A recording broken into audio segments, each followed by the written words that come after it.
ఏసేనా పరిహారం మన పాఠ్య పుస్తకం నుంచి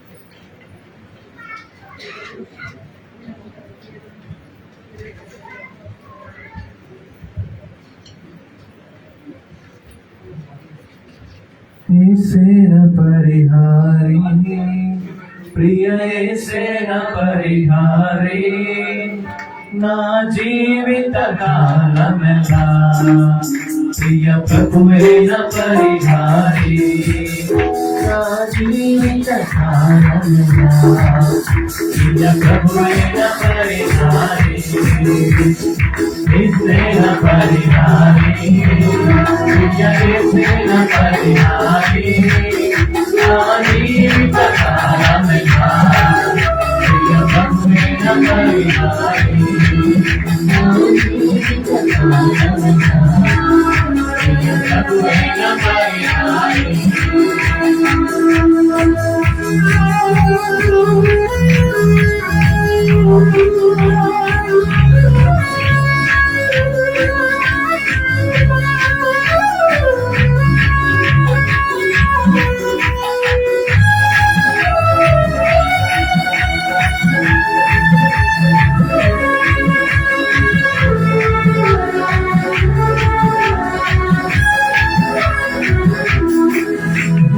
కష్టాలు కలిగినను నన్ను తుంగితే బాధలేమో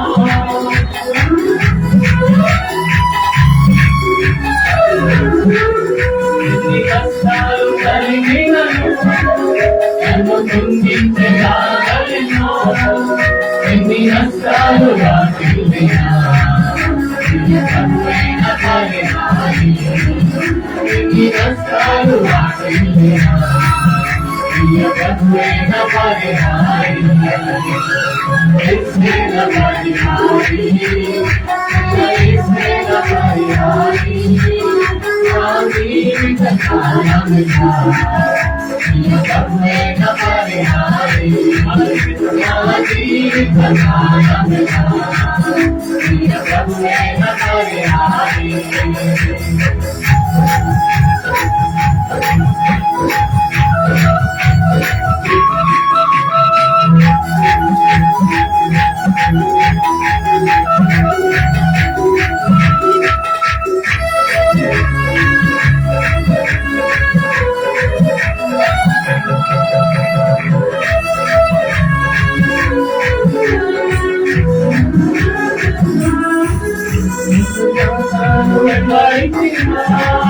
నన్ను చెట్లు ఎదురించినా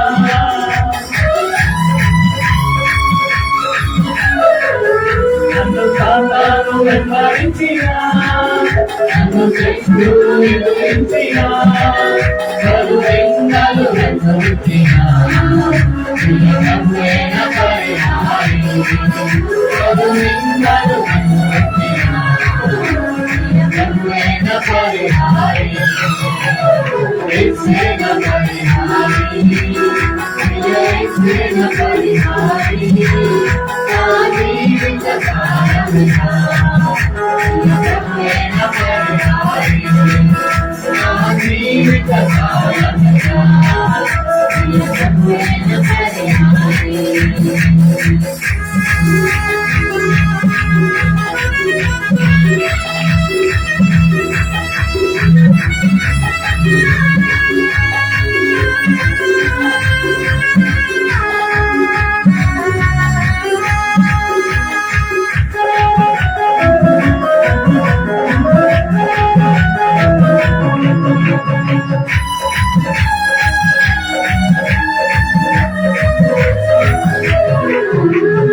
ఆజ్ఞలు లేకుండాను అడ్డు వేదాలు వేధించిన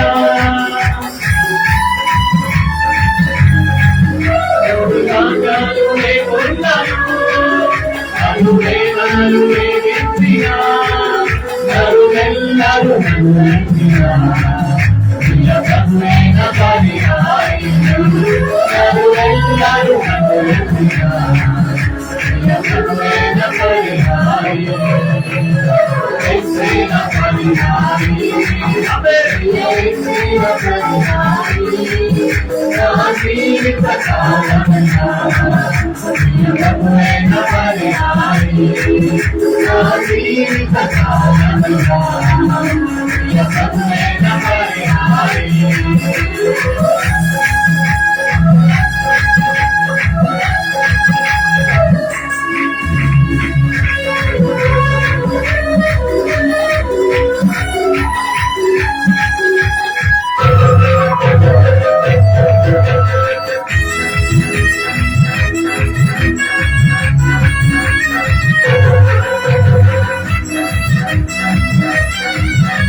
గట్టిగా స్తోత్రం చెప్తాం.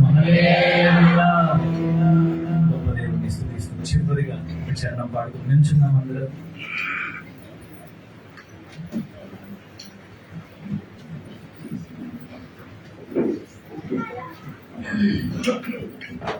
ఒక నిమిషం అందరూ కూడా కళ్ళు మూసుకొని ఈ మంచి సమయాన్ని ప్రభు మనకి ఇచ్చినందుకు, మరొక సంవత్సరాన్ని ప్రభు మనకు దయచేసినందుకు, మరొక పుట్టినరోజును జరుపుకున్నావు అంటే అది కేవలం దేవుని యొక్క కృప అయినది. మరలా ప్రభు తన కృపను మనకు అనుగ్రహిస్తూ మన ఎడల తన ప్రేమను చూపిస్తున్నటువంటి దేవునికి మన చేతులెత్తి స్తోత్రం చెప్తాము.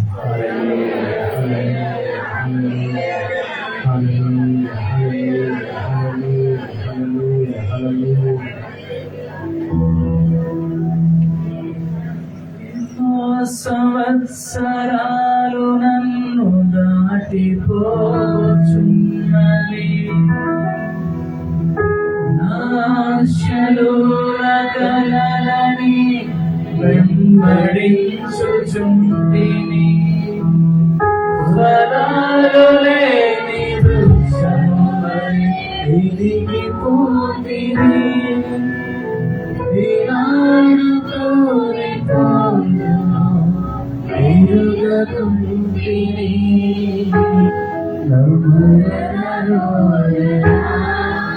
ఆలకించుమో ప్రభు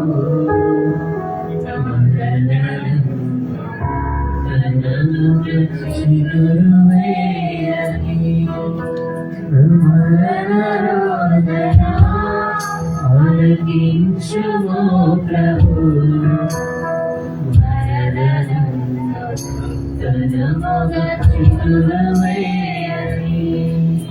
నా బ్రతుకు దినములో నిశ్చింతలేకుము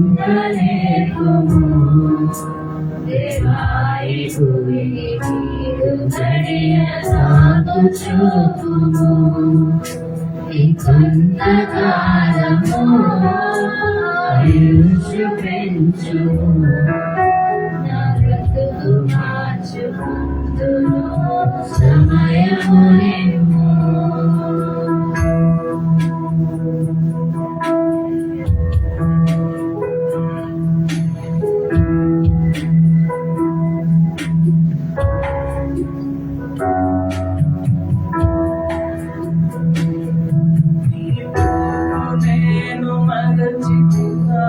అడుగులోనే నలసి స్వార్థమూల పాపము అతన స్థితికి చేర్చెను అంతమెటుల వందును భయము పుట్టుచున్నది దేవాలతో గతించుము నాదుకు మార్చుము విష్ణుని చేతికి ఇక లొంగిపోతును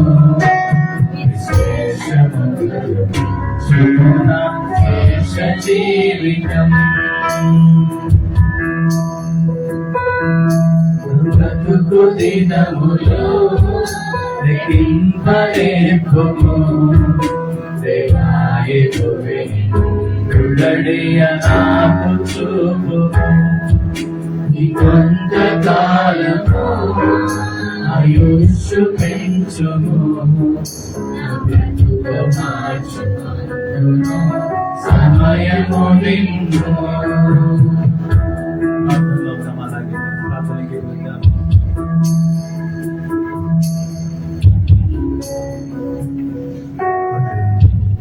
అందరి కళ్ళు మూసుకొని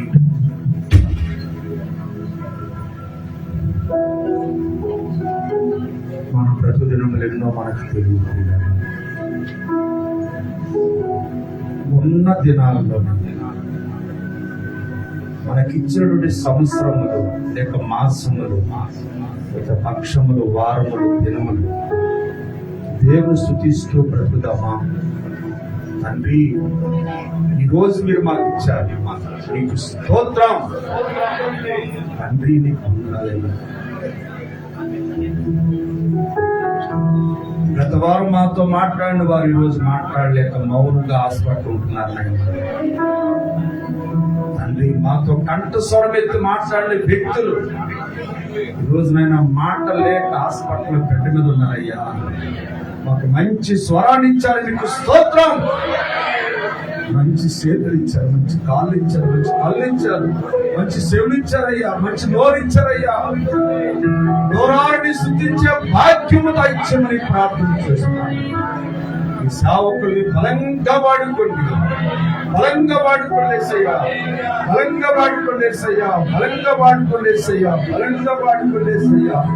ఓ నీ సంఘానికి ఏ వాక్ అవసరమో అదే అందించమని మనం చేస్తున్నాను.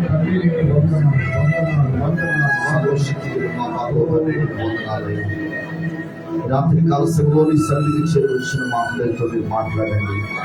ప్రతి ఒక్కరికి వినబుద్ధిని గ్రహించగల హృదయాన్ని దయచేయండి. వాక్యం మీద సాగిలపడడానికి, లేఖనాలను బట్టి బ్రతుకులు సరి చేసుకొని మీరు రాకడకు ఆయత్తపరచబడడానికి సహాయం చేయండి. నేనైతే నిమిత్త మాత్రుని నన్ను మరుగుపరిచి మీరు మాట్లాడి మహిమ పొందండి. యేసు నామం పేరిట వేడుకొని అడిగి పొంది ఉన్నాము తండ్రి. తీసుకొచ్చాను.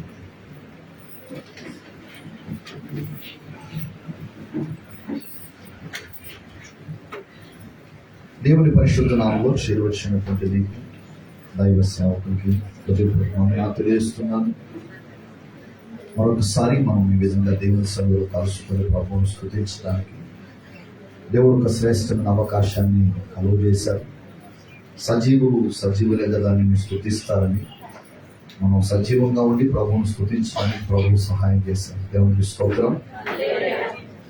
అయితే సజీవంగా స్తుతించే మనం ఏ క్షణాన ప్రభువు పిలిచిన మరలా స్తుతించే స్థలానికే మనం వెళ్ళగలగాలి. అదే పరలోక రాజ్యం. ఆమేన్. కాబట్టి ఆ రాజ్యం కొరకై మనమందరం ప్రయాసపడుతున్నాం, ప్రార్థిస్తూ ఉన్నాం, ఎదురు చూస్తూ ఉన్నాం.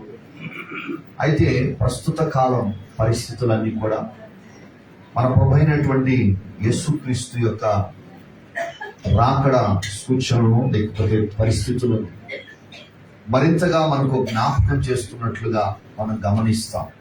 ప్రస్తుత ప్రపంచ పరిస్థితులు, విధానాలు జరుగుతున్నవన్నీ కూడా ప్రభు చెప్పినట్టుగా ఇవన్నీ జరుగుతున్నప్పుడు ప్రభు వాకిటనే ఉన్నాడని తెలుసుకోమని చెప్పినట్లుగా పరిస్థితులన్నీ కూడా మనల్ని ప్రభు రాజ్యం కొరకు త్వరపెడతా ఉన్నాయి. అయితే ఈ యొక్క ప్రభు రాకడ దినాల్లో సంఘం తాము చేస్తున్న పనులని మరింత జాగ్రత్తగా చేయడం అనేది నేర్చుకోగలగాలి.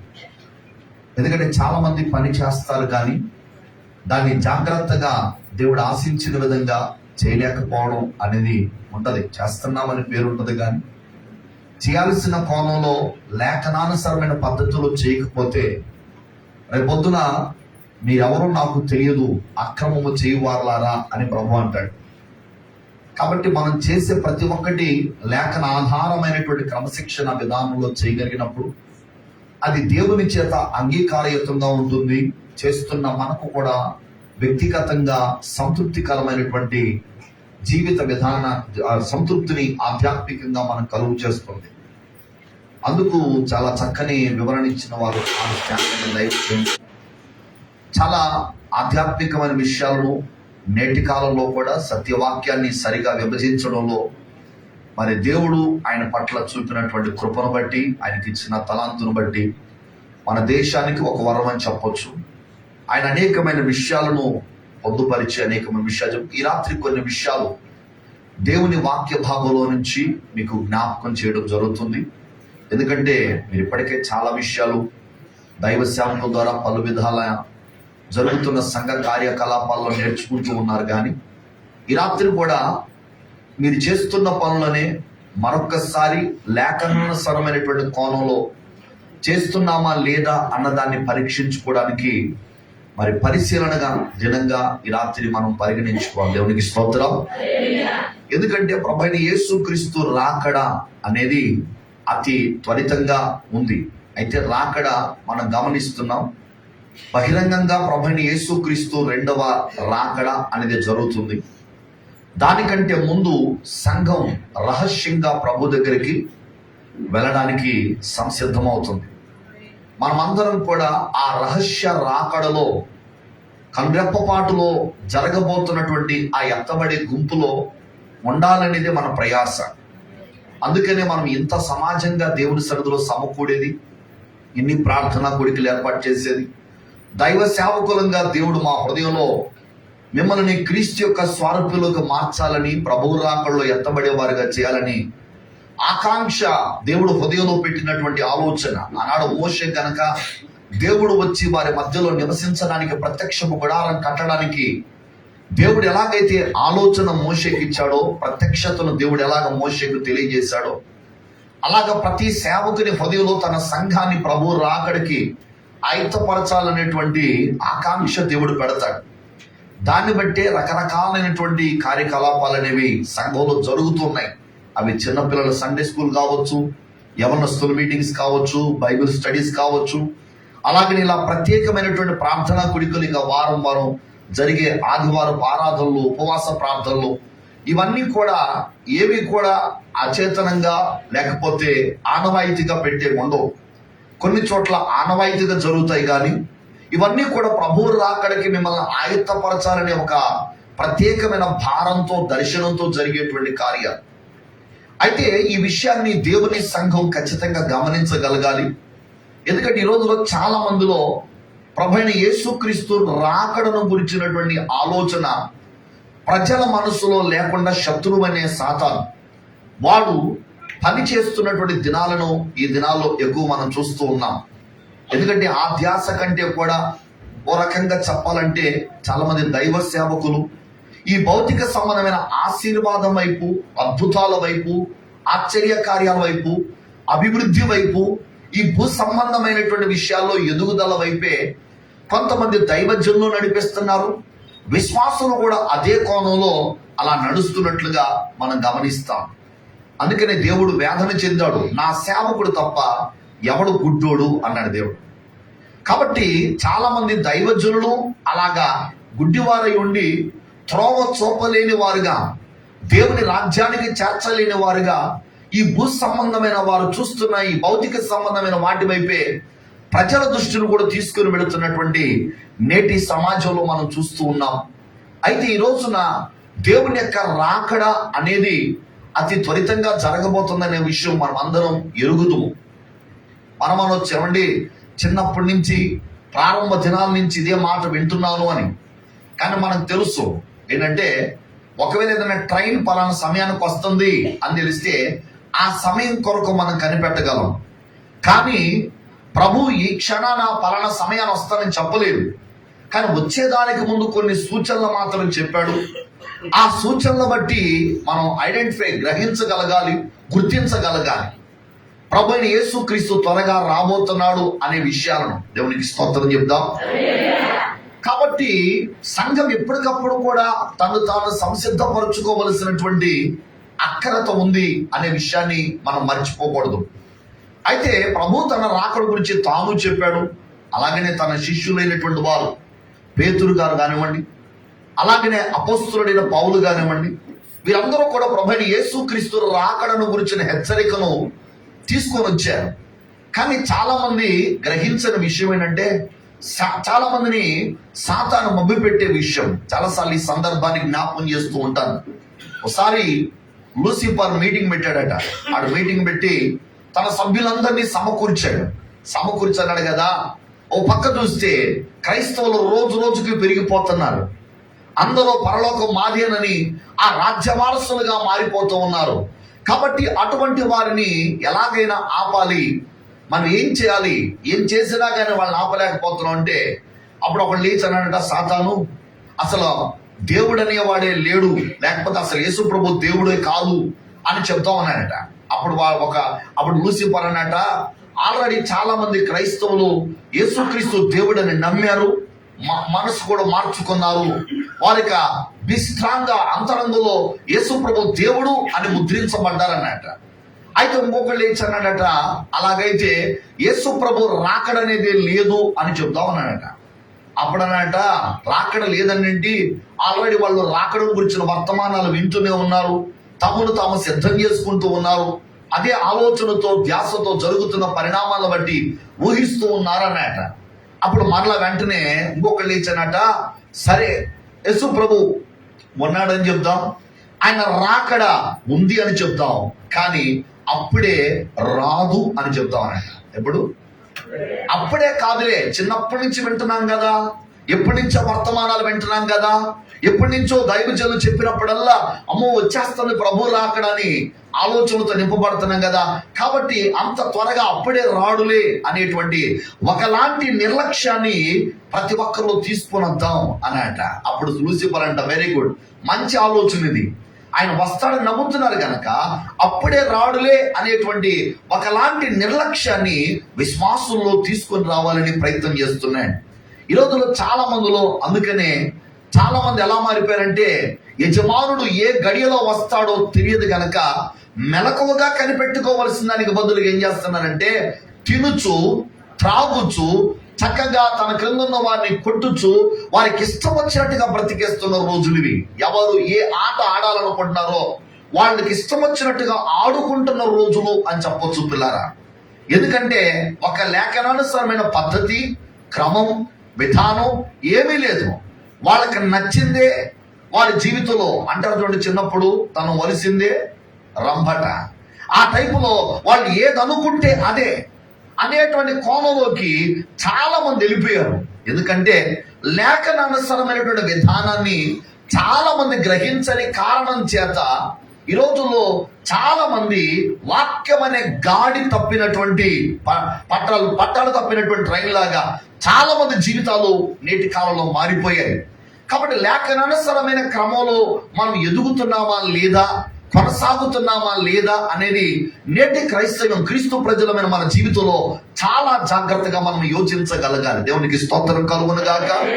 కాబట్టి హల్లెలూయా. అయితే దేవుని యొక్క రాకడ అనే రహస్య రాకడ అనేది జరుగుతుంది.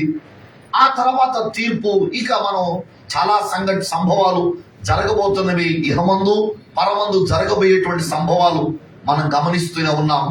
అయితే దేవుని వాక్య భాగంలో నుంచి ఒక విషయం మనం గమనించాల్సిందంటే, ఆ ప్రభువైన యేసుక్రీస్తు రాకడలో నేటి కాలపు దేవుని సంఘంలో ఉన్న నీవు నేను ఎత్తబడే గుంపులో ఉండాలంటే, ఆ రాకడకు మనం సంసిద్ధపడాలంటే ఏ విధంగా మనము సిద్ధపడాలి, ఏ విధంగా సిద్ధపడాలి? దానికంటూ ప్రత్యేకంగా ఓ రాత్రంతా కూర్చుంటే సరిపోద్దా? లేకపోతే ఇలాంటి ఒక 3 రోజులు ప్రార్థన గుడికలు పెడితే అయిపోతుందా? లేకపోతే ఒక సంవత్సరం ఉపవాస ప్రార్థన చేద్దాం అనుకొని ఓ సంవత్సరం అంతా ఉపవాస ప్రార్థన చేస్తే అయిపోతుందంటే అది అలా ఏది కాదు. ప్రతి నిత్య జీవితంలో కూడా మనం చేస్తున్న కార్యాలలోనే మన ఉద్దేశం అనేది దేవుని రాజ్యం కొరకు, దేవుని రాకడ కొరకు అనే కాన్సెప్ట్ మీద కనుక మనం చేయగలిగితే ఖచ్చితంగా అది మనం ఆశించినటువంటి, మనం ఎదురు చూస్తున్నటువంటి ఆ రాజ్యానికి మనం వారసులం అవుతాం. దేవునికి స్తోత్రం చెప్తాం. ఒకవేళ ఆ ఉద్దేశం కాకుండా వేరొక ఉద్దేశంతో ఏ పనిని నువ్వు చేసినా, అంటే ఉదాహరణకి ఆదివారం చర్చికి రాలేదేంటమ్మా, అదేనండి పాస్టర్ గారు రాలేకపోయాను, అందుకని మనసు రకంగా ఉంది, వచ్చి అక్కడ నిద్రపోయినా కానీ కాస్త ప్రశాంతతగా ఉంటుందండి అన్నట్టుంటారు. కొంతమంది విధానం ఎలా ఉంటుందంటే వచ్చి ఎక్కడికి నిద్రపోయినా కానీ ఆ చర్చికి వెళ్ళాలి అని వాళ్ళ మనసు వాళ్ళు చెప్పేసుకుంటారు. వాళ్ళు చెప్పేసుకొని ఇక ప్రశాంతంగా ఉంటారు అన్నమాట. ఆదివారం చర్చికి పోయాను అని. అలాంటి చాలా మంది క్రైస్తవులు నేటి కాలంలో ఎలా మారిపోయారంటే, ఆరాధనకి వెళ్ళానండి, అక్కడ సేవకుడు ఉన్నాడా లేదా వాళ్ళకి అనవసరం, ఏదో బుల్లి తెర ఒకటి పెడుతున్నారు, దాని మీద చూసుకొని అక్కడ వాళ్ళు ఆరాధనకి వెళ్ళామనుకొని వాళ్ళ అనుభవం వాళ్ళకి అనుకోవడం అనమాట, నేను ఆరాధనకి వెళ్ళాను. ఇక కొంతమంది ఇప్పుడు ఈ రోజుల్లో ఈ సెల్ ఫోన్ లో ప్రపంచంలోని పాస్టర్లు అందరూ మన ఇంటికి వచ్చేస్తున్నారు. కాబట్టి ప్రపంచంలో పాస్టర్ గారు మన ఇంటికి వస్తే మనం చర్చికి పోవడం ఇక ప్రత్యేకించి. కాబట్టి పెద్దగా పట్టించుకోవట్లేదు. అది వాక్యానుసారంగా ఎంతవరకు రైట్ ఆర్ రాంగ్ అనే విషయాన్ని కూడా ఆలోచించకుండానే చాలా మంది జీవితాలు దాటి వెళ్ళిపోతున్నాయి. అందుకని పిల్లరా, చాలా మంది వాళ్ళే సొంత ఆలోచన ప్రకారంగా, ఇంకా చెప్పాలంటే బైబిల్ వాళ్ళకి ఎలా కావాలో అలాగా అనువదించుకొని, తర్జుమా చేసుకొని, దాన్ని వాళ్ళకి ఆపాదించుకొని, వాళ్ళ కోరిక స్వకీయమైన దురాశలకు అనుకూలంగా బోధను మార్చేస్తున్నారు, బోధకుల్ని మార్చేసుకుంటున్నారు. అలా మారిపోతున్నటువంటి కాలంలో నేడు మనం ఉన్నాం.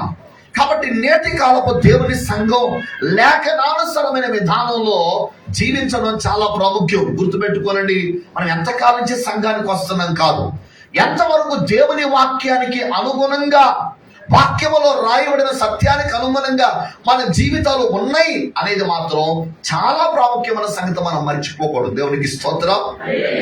అందుకు కొన్ని విషయాలు బైబిల్ నుంచి మనం ధ్యానం చేద్దాం. చూడండి, మత్తయి సువార్త 4వ అధ్యాయం 17వ వాక్యాన్ని ఒక్కసారి చదువుకుందాం. మొదటి మాట, మత్తయి సువార్త 4వ అధ్యాయం 17వ వాక్యం. అప్పటి నుంచి యేసు పరలోక రాజ్యము సమీపించుచున్నది గనక మారు మనసు పొందుడని చెప్పాను. దేవునికి స్తోత్రం చెప్దాం. చూడండి, దేవుని రాకడ కొరకు సిద్ధపడేటువంటి వారిలో ఉండే మొదటి లక్షణము, విధానం, విషయం ఏంటంటే అతడు పరలోక రాజ్యము కొరకు మారు మనసు పొందుతాడు. స్తోత్రం చెప్పండి. ఏది కొరకట? అప్పులు తీరిపోతాయని కాదు, రోగాలు పోతాయని కాదు, శాపమే లేకపోతే సమస్య నుంచి బయటపడతామని కాదు. చాలా మంది చెప్తారు, నేను ఎందుకు మారని తెలుసండి, భయంకరమైన క్యాన్సర్ వ్యాధి దేవుడు స్వస్థపరచడిగా మారిపోయా, లేకపోతే దేవుడిని నమ్ముకుంటే కాస్త ప్రశాంతతగా ఉంటున్నాం, మా సమస్యలన్నీ తీరిపోతున్నాయి, రోగాలన్నీ తీరిపోతున్నాయి, మా అప్పుల బాధ నుంచి బయటపడుతున్నాం అంటే అవన్నీ అవ్వమంటలేదు. కానీ ప్రధానం అది కాదు. ఒక్కొక్కళ్ళు వాళ్ళు పొందేటువంటి మారుమనసు విధానం చూస్తే చాలా విచిత్రంగా ఉంటుంది అనమాట. అంతరంగం మాత్రం ఏమాత్రం మార్పు ఉండదు, పైకి మాత్రం కేవలం కొన్ని విషయాలను మార్చుకొని వారు మారిపోయాము అని చెప్తారు. ఒకసారి పాస్టర్ గారి దగ్గరకు వచ్చి వాళ్ళ అత్తగారు అన్నమాట, ఏమనంటే, బాబు, మాస్టర్ గారు ఆయన బంధువే కదా, అందుకని బాబు మీ మామయ్య గారు మారిపోయారయ్యా, బాప్తిస్మం ఇద్దాం అన్నాను. అప్పుడు ఆయన అన్నాడు కదా, మీ మామయ్య గారు మారిపోయారు అన్నారు, బాగా తాగుతారు కదా, ఎప్పటి నుంచి మార్చా? ఒక నెల రోజుల నుంచి అసలు ముట్టుకోవట్లేదయ్యా. సరే, నెల రోజుల నుంచి ముట్టుకోవట్లేదు కదమ్మా, అలాగైతే కొద్ది కాలం చూద్దాం అంటే, ఇచ్చేద్దాం బాప్తిస్మం కాదు, కొద్ది కాలం చూద్దాం అని ఆయన. చూద్దామనేప్పటికీ కొద్ది కాలం గడిచిన తర్వాత ఒక నెల రోజులకు మరలా స్టార్ట్ చేసేసాడు. ఏంటి? మరలా తాగడం. అంటే ఇంతగా మారుమనసు పొందలేదా? చాలా మంది ఇలాంటి వాళ్ళు ఎక్కువ కనపడుతున్నారు. మారిపోయారండి, అబద్ధాలు ఆడలేదండి, సినిమా చూడలేదండి, కొంచెం పర్వాలేదు అర్థం ఉన్నాడండి, కొంచెం మార్పు చెందాలండి, ఈ విషయాల్లో కొంచెం మారాడండి అంటాం. వెంటనే ఏం చేస్తున్నారు?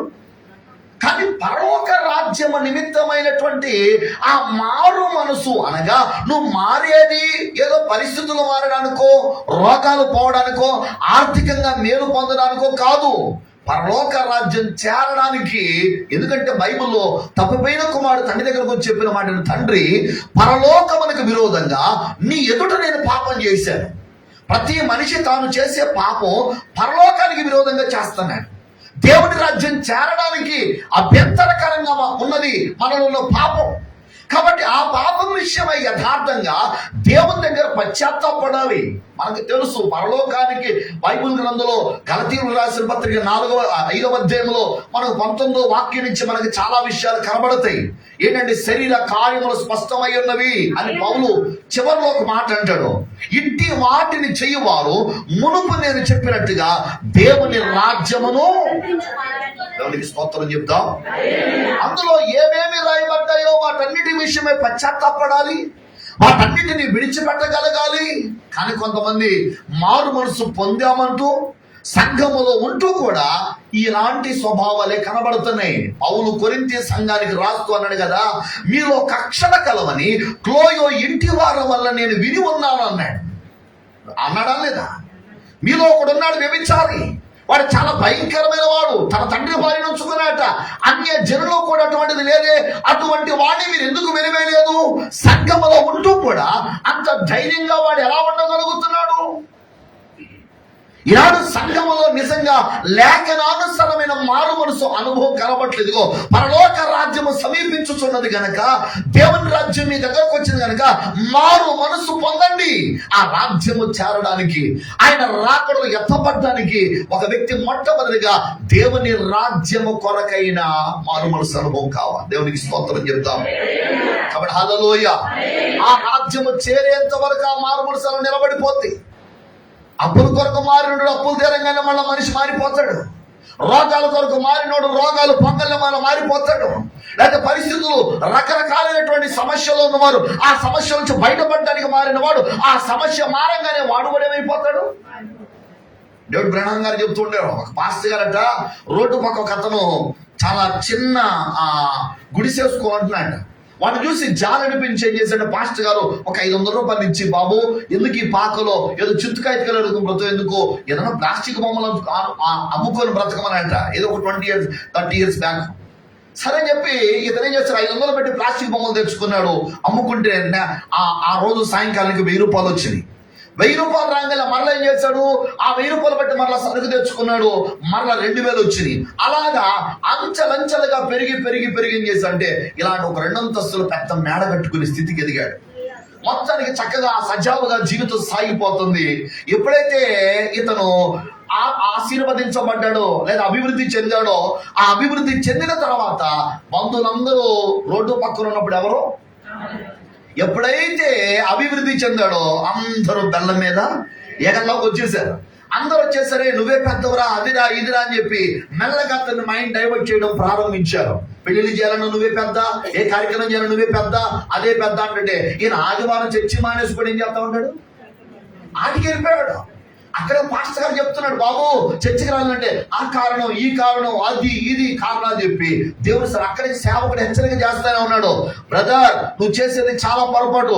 ఏ స్థితిలో ఉండాల్సిన నేను దేవుడు ఏ స్థితిలో తీసుకొచ్చాడు ఇది జ్ఞాపకం పెట్టుకుని జాగ్రత్తగా నువ్వు మార్పు చెందాలంటే ఏదో ఒక సాకు చెప్పి ఆగిపోయేవాడు. కనుక రోజు వచ్చింది, వారి స్నేహితులతో పాటు బంధువులతో పాటు వ్యసనాలు అన్ని అలవాట్లు వచ్చేసినాయి. వాటితో పాటు చివరికి ఏ పరిస్థితి అంటే మరలా గతంలో కంటే మించిన భయంకరమైన అప్పులైపోయి ఆ ఇంట్లో ఉన్న సామాన్లు కూడా బయటపడేస్తే మరలా పోయి కరెక్ట్గా ఎక్కడ పడ్డాడంటే గతంలో ఎక్కడున్నాడో అదే పరిస్థితి. కాబట్టి చాలా మంది పరిస్థితులు మారడానికి మారుతారు, మరలా పరిస్థితులు మారగానే వీరు కూడా ఏమైపోతా ఉంటారు. కానీ వాక్యానుసరైన మారుమనసుడు దశ పరలోక రాజ్యం నిమిత్తం పొందాలి. దేవునికి స్తోత్రం. దేవుని వాక్య పదలో మనం గమనిస్తాం. చూడు లూకా సువార్త 21:31 వాక్యాన్ని కూడా మనం చూస్తే గనక లూకా సువార్త 21:31 ఒకసారి చూడండి. అటువలే మీరు ఈ సంగతులు జరుగుట చూచినప్పుడు దేవుని రాజ్యము సమీపమాయనని దేవునికి స్తోత్రం చెప్తాం. అవును, ప్రస్తుతం జరుగుతున్న సంభవాలు కూడా చెప్తున్నాయి కనుక మనం ఏం చేయాలి? ఆ రాజ్యము సమీపము కాదు కనుక పరలోక రాజ్యము నిమిత్తమై మారు మనస్సు పొందాలి. దేవునికి స్తోత్రం చెప్తాం. కాబట్టి మొట్టమొదటిది, నువ్వు దేనికి మారావో, ఏ విషయంలో లేక ఏ పరిస్థితులు మారితేనే మారావో, ఈరోజు నువ్వు యథార్థంగా పశ్చాత్తాపడి నీ జీవితంలో పరలోక రాజ్యం చేరడానికి ఏది నీ జీవితంలో అభ్యంతరకరంగా ఉందో ఖచ్చితంగా ఆ విషయంలో నువ్వేం చేయాలి? మారు మనసు పొందాల్సిందే. ఎందుకంటే సంఘాన్ని చూసాయన కదా, మారు మనసు పొంది ఆ మొదటి క్రియలు చేయమన్నాడు. ఒకవేళ నూతనంగా వస్తే పొందాల్సింది పరలోక రాజ్యం మారు మనసు. అలాగనే సంఘంతో కూడా దేవుడు కదా, నువ్వు మారు మనసు పొంది ఆ మొదటి క్రియలు చెయ్యి. మొదట ప్రేమ కలిగి నువ్వు ఒకప్పుడు నన్ను నా సన్నిధిలో ఎలా జీవించావో, ఎలా నడుచుకున్నావో అలా మారు మనసు పొంది మళ్ళీ అదే ప్రేమతో, మొదటి ప్రేమతో, మనకు తెలుసు కదా మొదటి ప్రేమ ఎలా ఉంటుంది. ఎవడో కొత్తగా పెళ్ళైపోయిందంట, పెళ్ళైన కొత్తలో ఆవిడదంటే భార్యని అడిగాడు ఏం టిఫిన్ తెమ్మంటే వాళ్ళ ఆవిడ అంది కదా మైసూరు బజ్జీ తినాలనిపెడుతుంది అన్నమాట. ఆడు ఎక్కడ పోయాడు తెలియదే, చరిత్రం కాదు. అదే ప్రేమ, మొదటి ప్రేమ. అంతే కదండి. ఇప్పుడు ప్రారంభంలో చర్చ అక్కడ అయ్యారు ఊళ్ళో ఎక్కడో ఉంది, ఆడ కూడా ఏం చేశారు, వచ్చేసారు. ఇప్పుడేమన్నా తెలుసా, ఈ ఇంటి పక్కనైతే వద్దాం అనుకుంటున్నాను అయ్యారు. అవునా కాదా? దూరం అయిపోయిందండి అయ్యారండి. లేకపోతే నేను క్రమంగా వచ్చేదాన్నే, కానీ ఏమైపోయిందంట మొదటి ప్రేమ. ఏం చేసా అయ్యగారులు బాగా తెలుసు, మీకు చాలాసార్లు చెప్పుకుంటారు, అర్థమవుతుందండి. మామూలుగా కేసరపల్లికి చుట్టుపక్కల 17 కిలోమీటర్ల నుంచి రాత్రి నడిచి రావడం, శనివారం రాత్రి ప్రార్థన చూసుకోవడం, మళ్ళా రాత్రి బయలుదేరి వెళ్ళడం, మళ్ళా రేపు మధ్యాహ్నం ఆదివారం ఆరాధనకి మరలా 17 కిలోమీటర్లు నడుచుకొని రావడం, మరలా 3 గంటల తర్వాత ఆరాధన అయిపోతే అప్పుడు బయలుదేరి 17 కిలోమీటర్లు మళ్ళీ ఇంటికి వెళ్ళడం అనేది అదే ప్రేమ. ఇప్పుడు ఆటోలు, రిక్షాలు బోర్డు అని పెరిగిపోయినాయి, 2 వీలర్స్ కూడా వచ్చేసినాయి. వచ్చినా కానీ మనకు రావడానికి ఏమీ లేదు, మనసు లేదు, బద్ధకం పెరిగిపోయింది. దేవుడు అన్ని ఇచ్చేశాడు, ఇక మనకి దేవునితో పెద్ద అది. చాలా మంది జీవితాల్లో లేఖనానుసరమైన రీతిలో పరలోక రాజ్యం నిమిత్తమైన మారు మనసు. అంటే ఒక రకంగా చెప్పాలంటే నువ్వేమనుకున్నాంటే ఇక నా జీవితం మారింది బట్టి అన్ని సంపాదించు. అసలు సంపాదించుకోవాల్సింది పోగొట్టుకుంటున్నావు, జాగ్రత్త. అసలు సంపాదించుకోవలసిన దేవుని రాజ్యం నువ్వు మారింది పరలోక రాజ్యం కొరకు.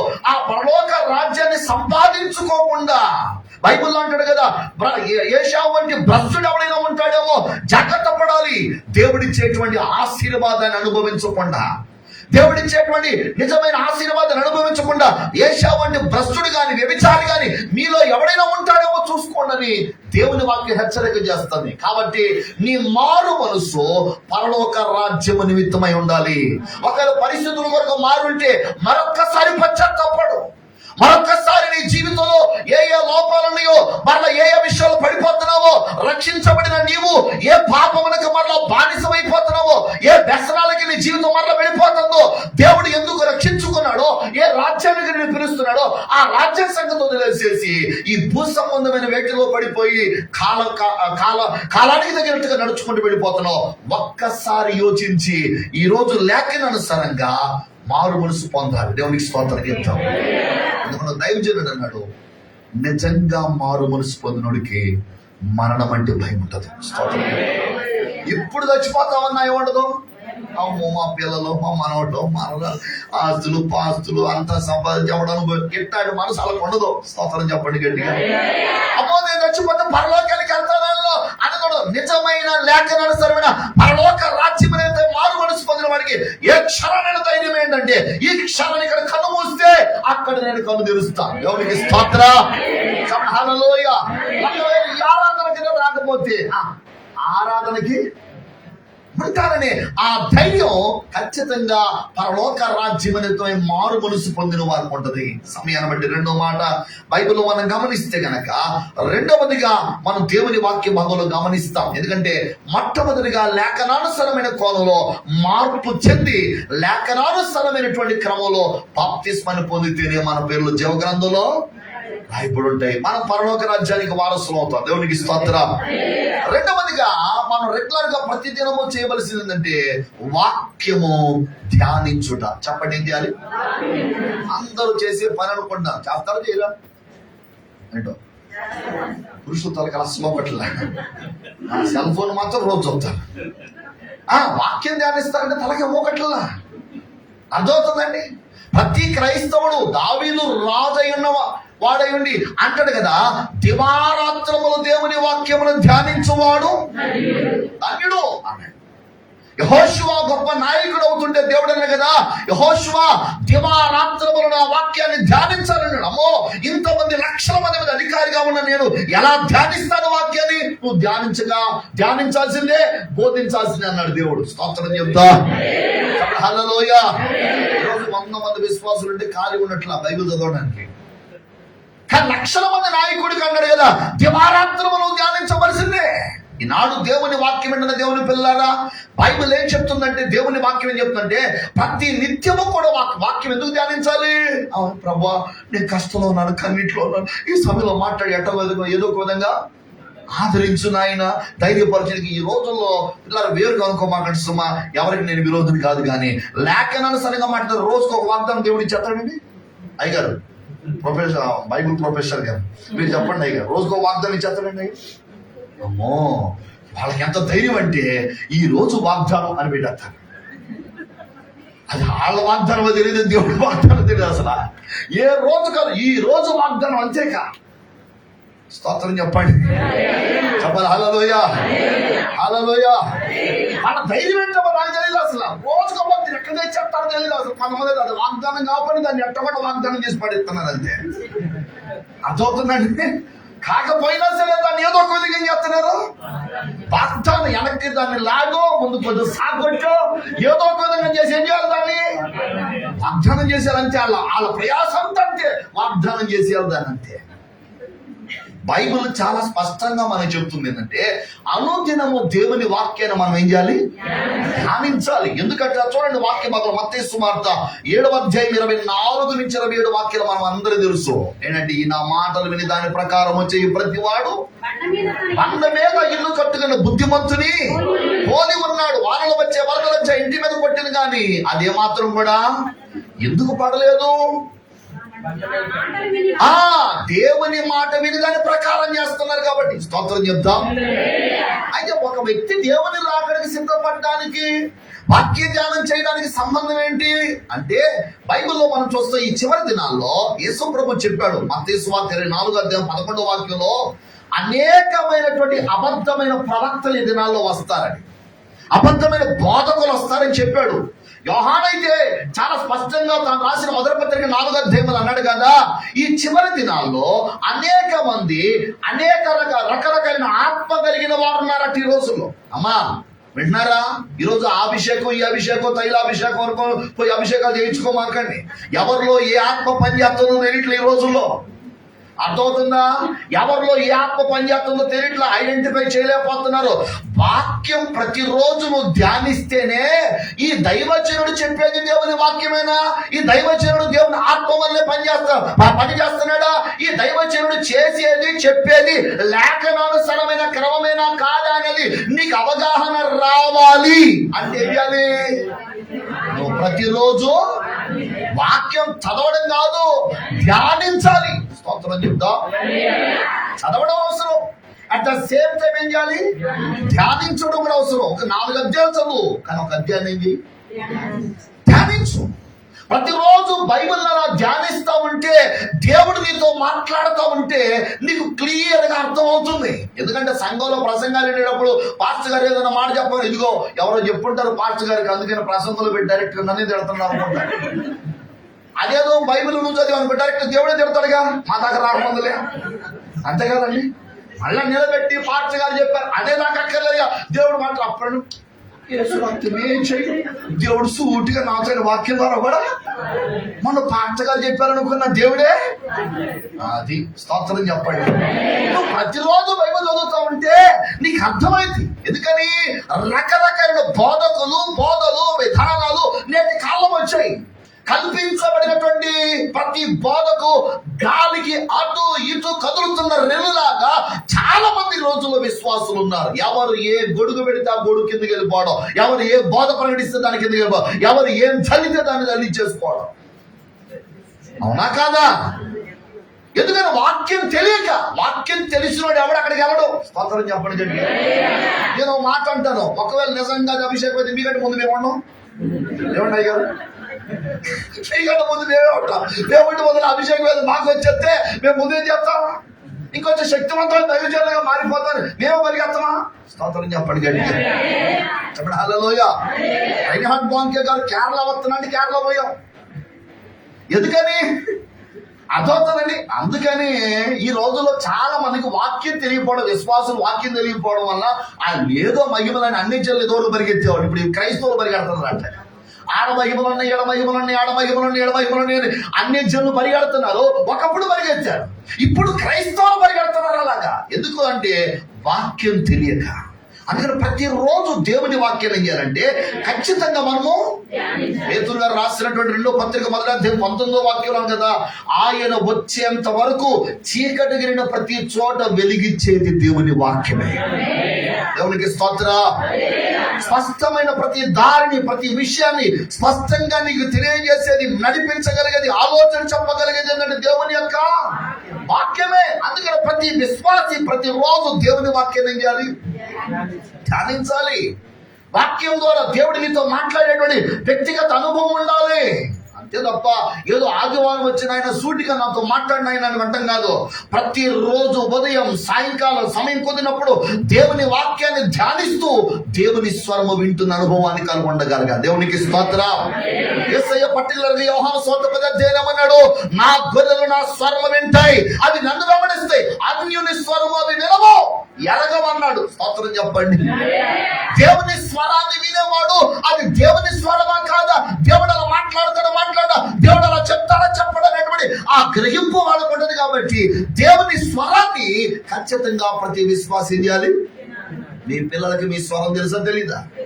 తప్పాలి గట్టిగా ఖచ్చితంగా తెలుసు. మరి దేవుని స్వరం ఏదో దేవుని స్వరం కాదు ఏదో గ్రహించగలగాలంటే చేయాలి. దేవుని స్వరం వినటానికి నువ్వు అలవాటు పడితే అదవుతుంది. దేవుని స్వరం వినటానికి అలవాటు పడితే అదవుతుంది.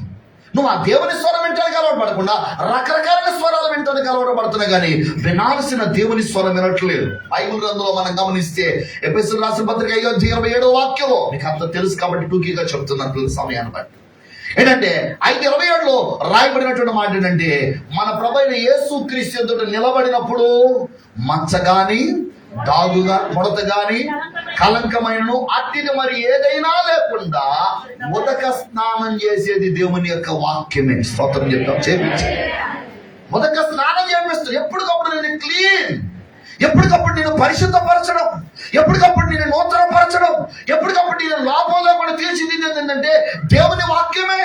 అందుకని అనుదినం దేవుని పాదాల దగ్గర మనం దేవుని వాక్యాన్ని ధ్యానించడం ద్వారా ఏ రోజుకు ఆ రోజు మనం కడగబడతా ఉంటాం. ఏ రోజుకు ఆ రోజు పరిశుద్ధపరచబడి నూతన పరచబడతా. ఈ క్షణాన ప్రభు వచ్చినా నేను సిద్ధంగా ఉన్నానని చెప్పగలగాలి అంటే ప్రతిరోజు దేవుని వాక్యాన్ని ధ్యానించే క్రమాన్ని కనుగొంటా. దేవునికి స్తోత్రం.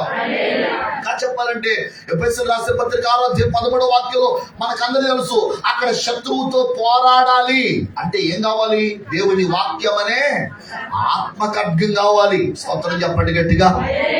తల కింద బైబిల్ కాదు, సైతాన్ గడు భయపడ్డాను కాదు, బుర్రలోనే ఉంది బైబిల్. ఎవడు బుర్రలో?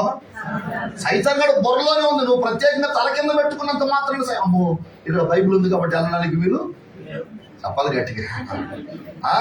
ఆడికి అంత భయం లేదు. స్తోత్రం చెప్పండి గట్టిగా. ఎక్కడున్నారంటే దేవుని ఆత్మ వలన కలిగిన ఖడ్గము నీ దగ్గర ఉండాలి. స్తోత్రం చెప్తాం. ఆ సమయానికి సందర్భానికి పరిశుద్ధాత్మ దేవుడు ఏ లేఖనాన్ని అయితే వినియోగించి శత్రువు మీద నిన్ను దాడి చేయమంటాడో లేఖనానుసారంగా దాడి చెయ్యాలి. కొంతమంది తెలుస్తుందంటే ఏ సమస్య అన్నారా అని ఉపవాసం ప్రార్థన చేసుకోవడం తప్ప రెండు. అవునా కాదా?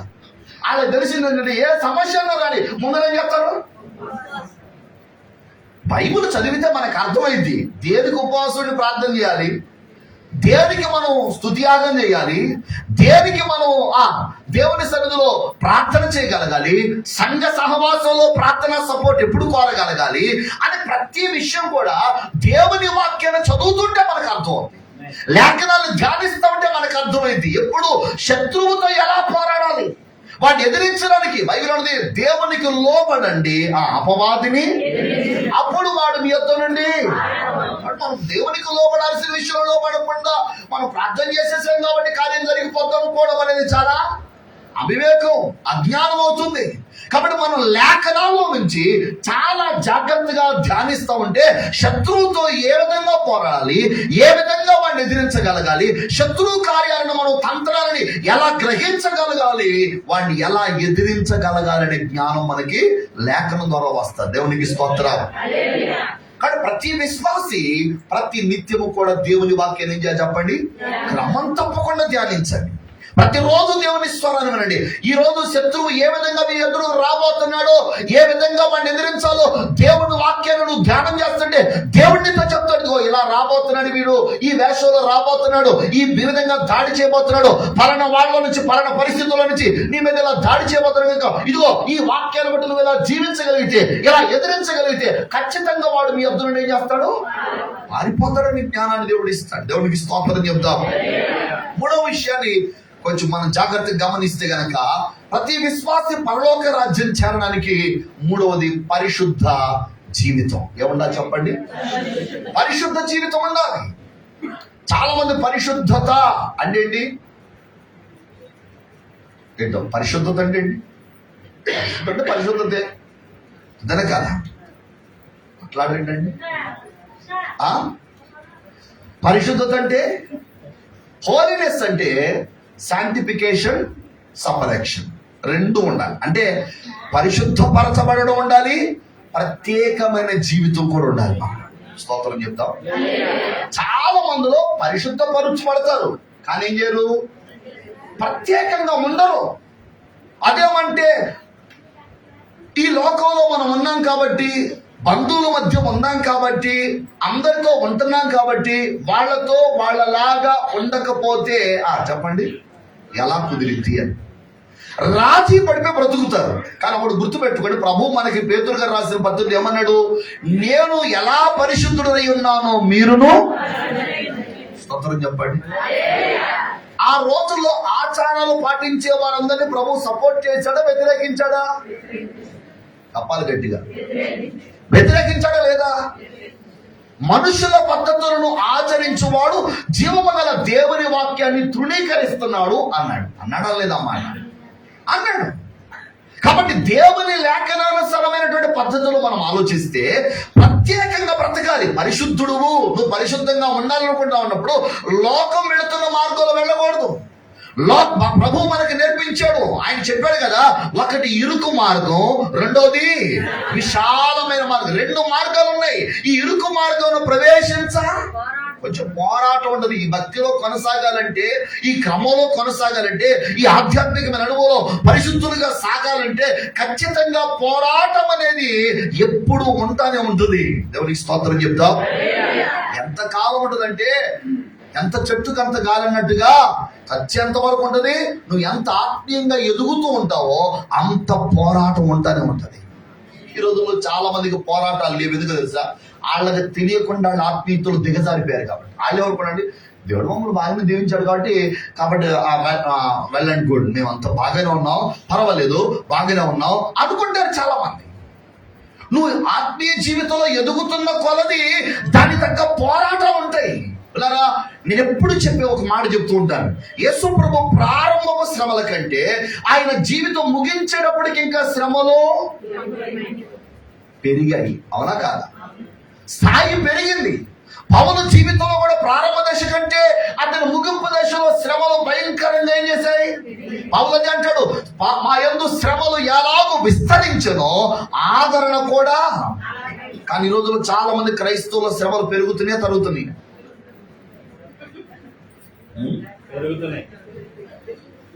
బయట ప్రపంచం గురించి చెప్పొద్దు, మన ఇంట్లో ప్రపంచం గురించి చెప్పండి. బయట ప్రపంచంలో జరుగుతున్నాయి. చాలా మంది దేవుని కొరకు బ్రతికేవారు చంపబడుతున్నారు. మనం కూడా ఒక న్యూస్, ఉత్తరప్రదేశ్ లో 22 సంవత్సరాలు కలిగిన దైవజనుని చెరసాల్లో వేశారని. ఎంత భయంకరమైన పరిణామాలు జరుగుతున్నాయి. కానీ మన ఇంట్లో, మన ఆత్మీయ వ్యక్తిగత జీవితంలో ప్రారంభంలో ఎదుర్కొన్న పోరాటాల కంటే మించిన పోరాటాలు ఉన్నాయా? ఒకప్పుడు లోకం కాదనుకుని బ్రతికాం కాబట్టి, లోకానికి ఎదురేత ఈదాం కాబట్టి, స్వజనులే, రక్త సంబంధికులే అయిన వారే వెలివేసి తృణీకరించి ఆ దేవుని నమ్మేవా, అట్టున్నావా, ఎట్టున్నావా, ఏంటి అసలు వచ్చిన వాళ్ళకు తీసేస్తారు కానీ బతుకుండగానే ఏం తీసావు? మా అన్నయ్య పొయ్యాడనుకున్నావా, మా తమ్ముడు పొయ్యాడనుకున్నావా, మా బాబాయ్ పొయ్యాడనుకున్నావా అని. ఇప్పుడు ఎవ్వరు అట్లాంటి నిద్ర పడ్డానికి ఇష్టపడలేదు, శుభ్రం చేసేసుకుంటున్నారు. అట్లాంటి నిందలు ఎవరు పడ్డానికి ఇష్టపడుతున్నారండి? ఎవరు ఇష్టపడలేదు. ఎందుకంటే వీళ్ళకి శ్రమత్కర్ల, వీళ్ళకి ఏవద్దు, పరలోకం మాత్రం కావాలి. ఆడెవడో సండే స్కూల్ చెప్తుంటే టీచర్ గారు ఆడంటే, టీచర్ అడిగిందంటే, ఒరే నువ్వు ధనవంతులు లాజర్ గురించి కథ మొత్తం చెప్పి కథ అయిపోయిన తర్వాత నువ్వు ధనవంతుల్లాగా ఉండాలనుకున్నావా, లాజర్ లాగా ఉండాలనుకున్నావురా అంటే ఆడు మహాతెలివిగా సమాధానం చెప్పాడట. ఏమో తెలుసా? భూమి మీద ఏమో ధనవంతుల్లాగా ఉండాలనుకున్నాను, పరలోకంలో లాజర్ లాగా ఉండాలనుకున్నాను. ఒకవేళ మనం కూడా అదే కోవకు చెందుతున్నాం, జాగ్రత్త. లేఖనానుసారంగా అవసరమైతే ప్రాణము పెట్టడానికి తెగించాలి. చిన్న చిన్న విషయాలు తెగింపు చేయలేని మనము, అల్పమైన విషయాలు తెగింపు చేయలేని మనం ప్రాణం ఎలా పెట్టగలరు? చెప్పడానికి పడేస్తాడు, బతుకుట క్రీస్తే చావైతే మేలే అని అర్థం. అంటానికి పాడడానికి ఏముందండి? అర్థమవుతుందండి? చట్టానికి పాడడానికి ఉంది. ఎట్లాంటివి సవాలుతో కూడిన పరిస్థితులు, పరిణామాలు వచ్చినప్పుడే రోషంగా దేవునికి నమ్మకంగా నిలబడాలి. స్తోత్రం చెప్తాం. హల్లెలూయా. ఎందుకంటే పరిశుద్ధత అంటే ప్రత్యేకంగా బ్రతకాలి. మన ప్రతి నడక, మాట, తీరు, విధానం, మన జీవన శైలి విధానం అంతా కూడా ఆ ప్రత్యేకత చూపించగలగాలి. అన్య జనులు గమనించగలగాలి. ఈ ప్రవర్తన చూసి మీరు జీవము గల దేవుని సేవించే ప్రజలా అని మాట్లాడగలగాలి.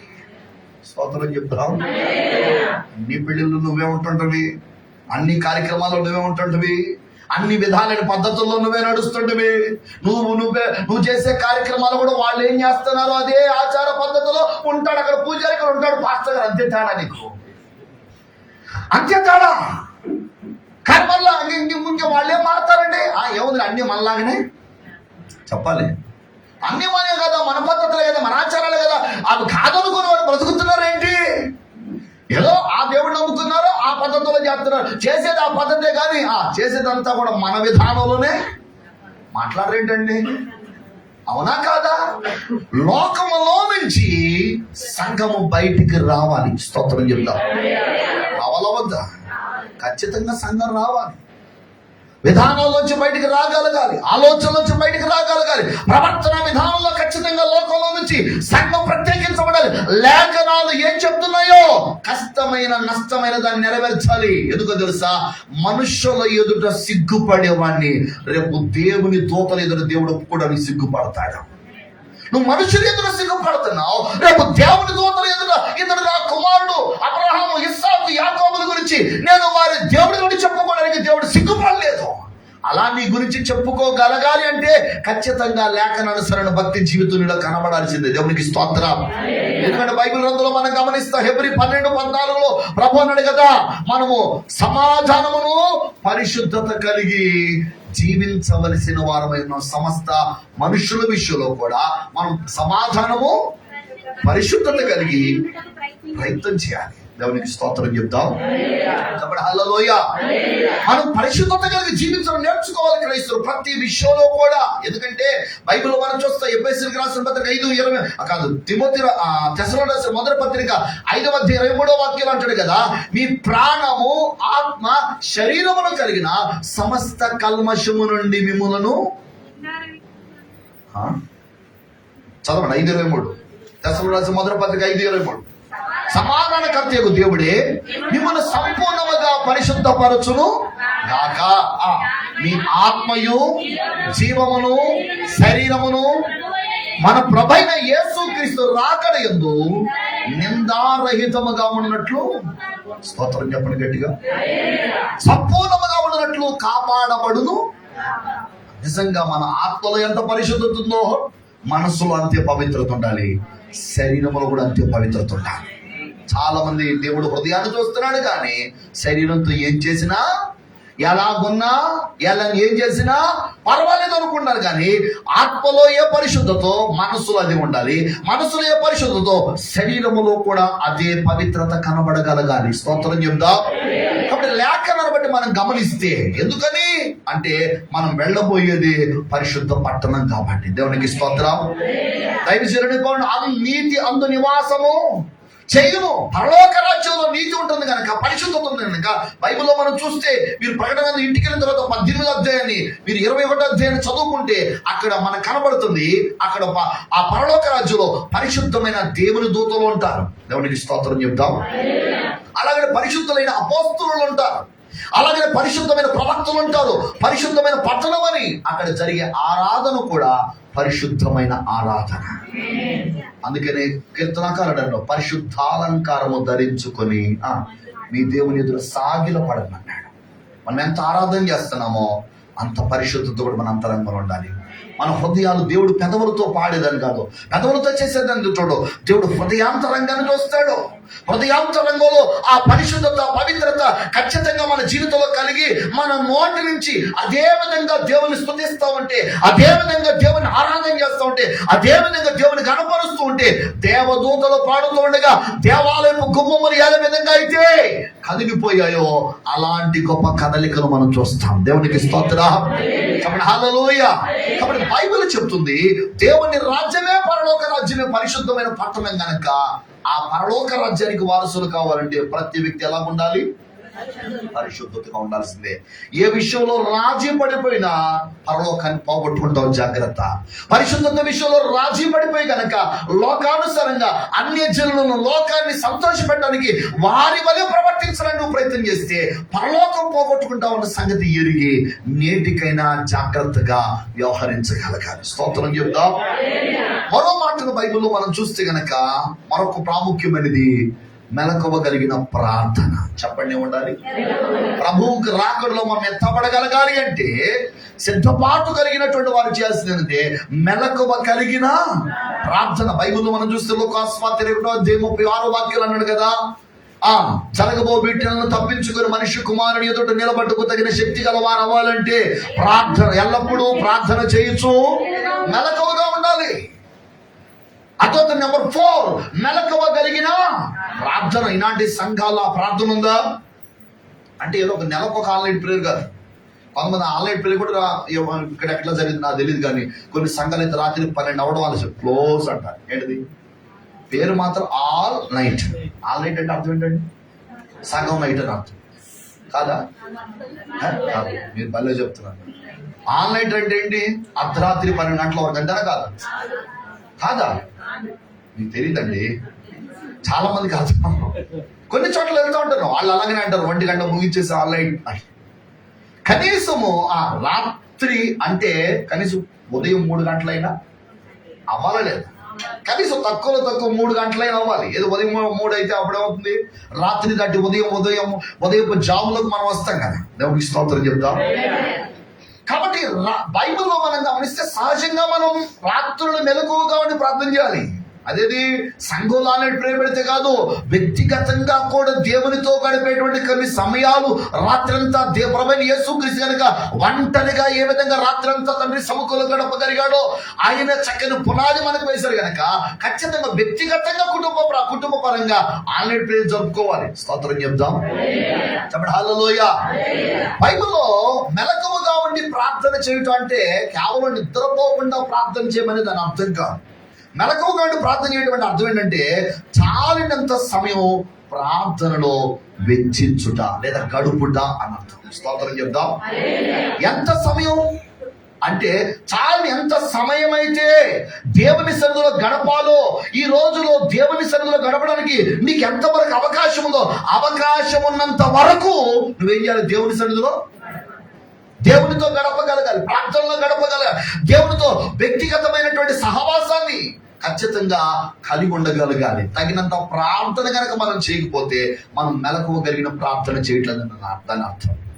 అంతేగాని ఏదో ఒక రోజు రాత్రి మేలుకొని ఈ రాత్రి నేను ప్రార్థన చేస్తాను కాబట్టి మెలకువగానే ప్రార్థన చేస్తున్నాను దాని అర్థం కాదు. లేఖనానుసారంగా తగినంత ప్రార్థన ప్రతి క్రైస్తవుడు తన జీవితంలో కలిగి ఉంటారు. దేవునికి స్తోత్రం చెప్దాం.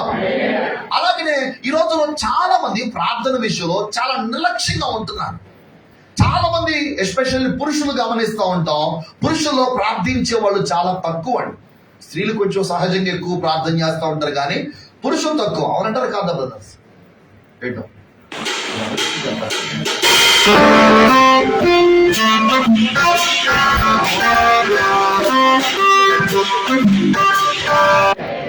అవునా కాదా?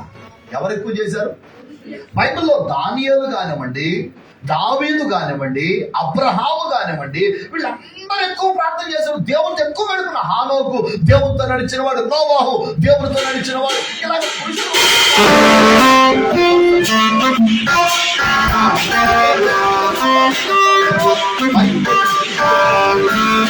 చెప్పండి చెప్పండి హల్లెలూయా. కానీ లేఖనానుసారంగా స్త్రీలనే లేదు పురుషులనే లేదు, ప్రతి ఒక్కరూ కూడా మెలకువగలిగిన ప్రార్థన అనుభవం కలిగి ఉండాలి. దేవునికి స్తోత్రం చెప్దాం, చెప్పండి హల్లెలూయా. మెలకువగా ప్రార్థించడమే కాదు, మెలకువగలిగి ప్రవర్తించాలి. అనవసరమైన చింతల్లో, బాధల్లో, ఇబ్బందుల్లోకి వెళ్ళి ఇరుక్కోకూడదు. ప్రతి విషయంలో కూడా మెలకువగలిగి ప్రవర్తించడం క్రైస్తవులు. ఎందుకంటే ఏ క్షణాన్ని మనం ప్రభు వస్తాడో తెలియదు కనుక ఎప్పటికప్పుడు ప్రార్థనా పూర్వకంగా సిద్ధపడాలి. బైబిల్లో పేతురు ప్రసంగిస్తాడు కదా, ప్రభువు నామమున ప్రార్థన చేయవాడెవడో వాడే రక్షించబడతాడన్న. దేవునికి స్తోత్రం చెప్దాం. ప్రభు నామములో ప్రార్థన చేసే మనమే పరలోక రాజ్యానికి వారసులు. కనుక ప్రార్థన లేకుండా మనం పరలోకానికి మాత్రం చాలు. ఎందుకంటే ప్రార్థనలో భూమి మీద దేవునితో గడిపే మనసు నీకు లేకపోతే నువ్వు పరలోకంలో దేవునితో గడపలేవన్న సంగతి గమనించాలి. దేవునికి స్తోత్రం. కాబట్టి నెంబర్ 4, మెలకువగలిగిన ప్రార్థన. అది ఎంతసేపు అంటే దేవుడు నీకు ఎంత అవకాశం ఇచ్చాడో అంత సమయం దేవునితోనే గడపడానికి దేవుని పాద దగ్గర వెచ్చించి దేవుని సంగతి. నెంబర్ 5, 5వది మనం గమనిస్తే ప్రతి క్రైస్తవుడు కూడా కలిగి ఉండాల్సిన 5వది, సంఘములో మంచి సంబంధాలు కలిగి ఉండాలి. ఎలా ఉండాలి? గుడ్ ఫెలోషిప్, మంచి సహవాసం, సంబంధం. ఒకరి మధ్య ఒకరికి మంచి సంబంధం ఉండాలి. మరి ఒక రకంగా చెప్పాలంటే ఈ రోజున మనుషులు కలుస్తున్నారు కానీ మనసులు కలవట్లేదు. ఒకప్పుడు మనసులు కలిసేవి, కనపడగానే అక్క ప్రైజ్ ద లార్డ్ బాగున్నారా, ఓ నిన్ను చూడాలని యేసయ్యకి ఎంత ప్రార్థన చేశానో, ఈ రోజు ఈ కుడికలో నిన్ను చూసే భాగ్యం ఇచ్చాడు. ఎప్పుడు? ఒకప్పుడు. ఇప్పుడు అనుకోండి అదేమీ లేదు. ముందు మాత్రం అక్క ప్రైజ్ లాడ్ అంటాం, ఎందుకు వచ్చిందేమో ఈరోజు చూడకూడదు అనుకున్న మొత్తానికి చూసేసారు అన్నట్టుగా ఉంటున్నారు కొంతమంది. కానీ సంఘంలో అలా ఉండకూడదండి. మంచి సంబంధాలు ఒకరి మధ్య ఒకరికి ఏముండాలి? మంచి. బైబిల్లో మనం చదివితే చూడండి, వాక్య భాగంలో చూస్తే కనుక ఈ చివరి దినాల్లో, ప్రభు రాకడ దినాల్లో అక్రమం విస్తరించడం చేత ప్రేమ, యేసుప్రభు చెప్పాడు 24:12 మత్తయి సువార్తలు అన్నాడు కదా, అక్రమం విస్తరించడం వల్ల అనేకులు ప్రేమ చల్లారిపోతుంది. ఎందుకని? తిమోతి రాసిన 2వ పత్రిక 3వ అధ్యాయం 1వ వచనం చదివాడు కదా, అంత్యదినములో జనులు స్వార్థప్రియులు, బెంకములాడు వారు, ధనాపేక్ష కలిగిన వారు, రకరకాల మనస్తత్వాలు, స్వభావాలు కలిగి ఉండి కుటుంబంలో భార్యాభర్తల మధ్య మంచి సంబంధం లేదు. ఎలాగైపోయిందంటే నీ ఫోన్ లాక్ నెంబర్ నన్ను అడగొచ్చు, నాకు కాదు నాకు నెంబర్ నీకు చెప్పను, నీ నెంబర్ నాకు. అట్టయిపోయారు ఈ రోజుల్లో. ఎంత దరిద్రం అని చెప్పాలంటే అర్థమవుతుందండి? నీ నెంబరు నాకు చెప్పక్కర్లేదు, నా నెంబరు నా పర్సనల్ చాట్ నాదే, నీ చాటు ఏదో చాట్లు కూడా అట్టనే ఉంటే బాగుంది. అర్థమవుతుందండి? చాలా మంది అలాగైపోయారనమాట. ఎవరిని పర్సనల్ అయిపోతుంది. కుటుంబంలో భార్యాభర్తల మధ్య మంచి సంబంధాలు లేవు, పిల్లలు తల్లిదండ్రుల మధ్య మంచి సంబంధాలు లేవు. ఏదో లోకస్తులు అంటే దాని వారు క్రైస్తవులు కనీసం కుటుంబం అంతా కలిసి ప్రతిరోజు కుటుంబ ప్రార్థన చేస్తారా? ఎంతమంది ఉన్నారు? ఒక్కసారి సంతోషం కొద్ది స్తోత్రం చెప్పండి. అందరు కాదమ్మా, కుటుంబ ప్రార్థన చేసే సంగతి నేను అడిగింది.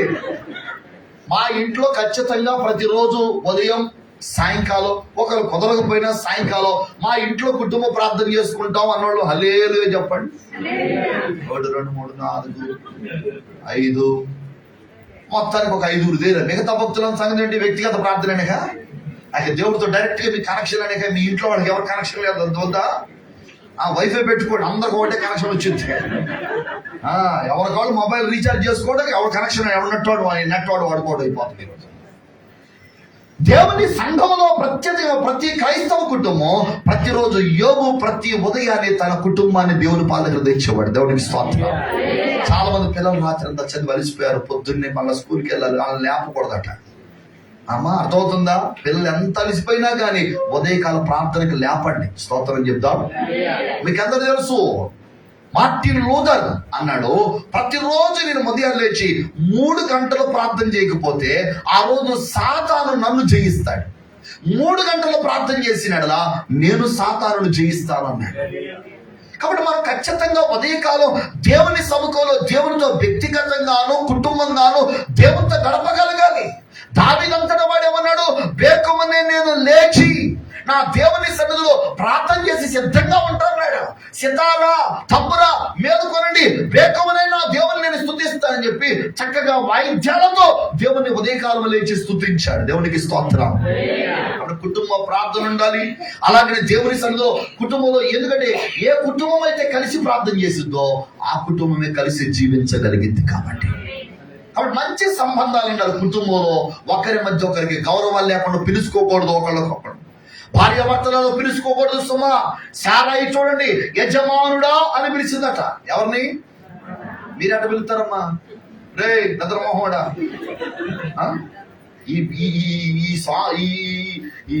ఈ యొక్క మొండోడికి మనం ఏం చెప్పలేమండి. ఎవరిని? భర్తను పట్టుకొని చాలా విలువ తక్కువగా మాట్లాడుతుంటారు ఈ రోజుల్లో. చాలా మంది అంటే భర్త పేరు పెట్టి పిలిచేస్తున్నారు కొంతమంది మహాధైర్యంగా. ఈ మధ్య అంటే పెద్దోళ్ళు దారి పేరు, కానీ కొత్తగా పెళ్ళిన వాళ్ళంతా ముందే పెట్టేసుకుంటారు పేరు. ఆ పేరు ప్రకారం ఏం చేస్తారు? సుబ్బారావు లేదా వెంకటేశ్వరరావు ఏదో పేరు ఉంటుంది కదా, ఆ పేరు పెట్టాలంటే పిలిచాడు. ఎవరిని? భర్తని ఏదో ఒక చిన్న పిల్లని పిలిచినట్టు పిలిచేస్తారు. కానీ సంఘంలో దేవుని నమ్ముకున్న దేవుని ప్రజలు మనం లోకానికి చక్కని మాదిరి చూపించాలి. దేవునికి స్తోత్రం.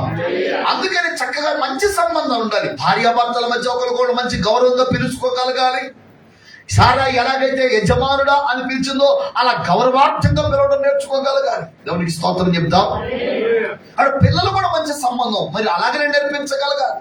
అందరూ కలిసి క్రీస్తుతో మంచి సంబంధం. అలాగనే మీ కుటుంబం అంతా సంఘములో ఉన్న విశ్వాసులతో తోటి విశ్వాసులతో చక్కని సంబంధాన్ని కలిగి ఉండగలగాలి. దేవునికి స్తోత్రం.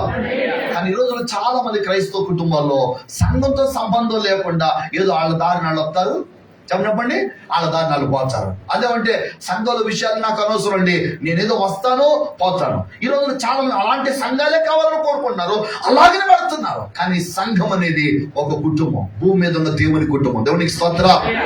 భూమి మీద ఉన్న దేవుని కుటుంబం సంఘం. కాబట్టి సంఘం ఏం చేయాలంటే ఖచ్చితంగా ఒకరితో ఒకరు మంచి సంబంధాలు కలిగి ఉండాలి. మరలా చెప్తున్నాను, అనవసరమైన సంబంధాలు వద్దండి.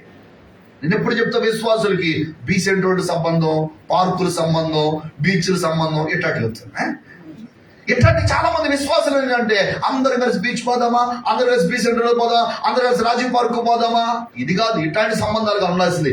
చక్కగా సంఘములో ఒకరి మధ్య ఒకరికి మంచి సంబంధాలు ఉండాలి. స్తోత్రం చెప్దాం.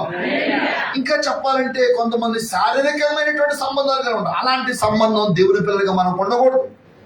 ఉదాహరణకు అనుకున్నాను అనుకోండి, ఇప్పుడు ఈ బ్రదర్ గారు ఉన్నారు, ఇప్పుడు ఆ బ్రదర్ ని అన్నయ్య అన్నాం అనుకోండి, ఇప్పుడు ఆయన భార్య అవుద్ది చెప్పరేంటండి?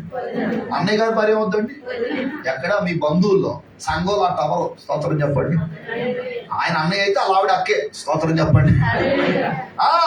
అంతేగాని అన్నయ్య, వదిన, లేకపోతే అక్క, బావగారు, వాళ్ళ కొడుకు ఏమవుతారు? మేనలుడు. అదేనా? సంఘంలో శరీర సంబంధమైన ఇటువంటి సంబంధాలు ఉండకూడదు. ఎవరినైనా సరే అక్క, అన్న, లేకపోతే అన్న, లేకపోతే పెద్దవాళ్ళు అనుకోండి, కాస్త వాడిని గౌరవిస్తూ అన్న అంటూ మంచిదే. లేకపోతే ఇంకా పెద్దవాళ్ళు అనుకోండి, అంకులో అలా తల్లి గారు లేదా తండ్రి గారు అలా పిలుచుకోవాలి తప్ప ఈయన అంకుల్ అయ్యాడు కాబట్టి, ఆంటీ అయింది కాబట్టి, వాళ్ళ కూతురు వరుస అయింది కాబట్టి ఎట్లాంటి పరిగమాలు సంఘంలో రాకూడదు. స్తోత్రం చెప్పండి.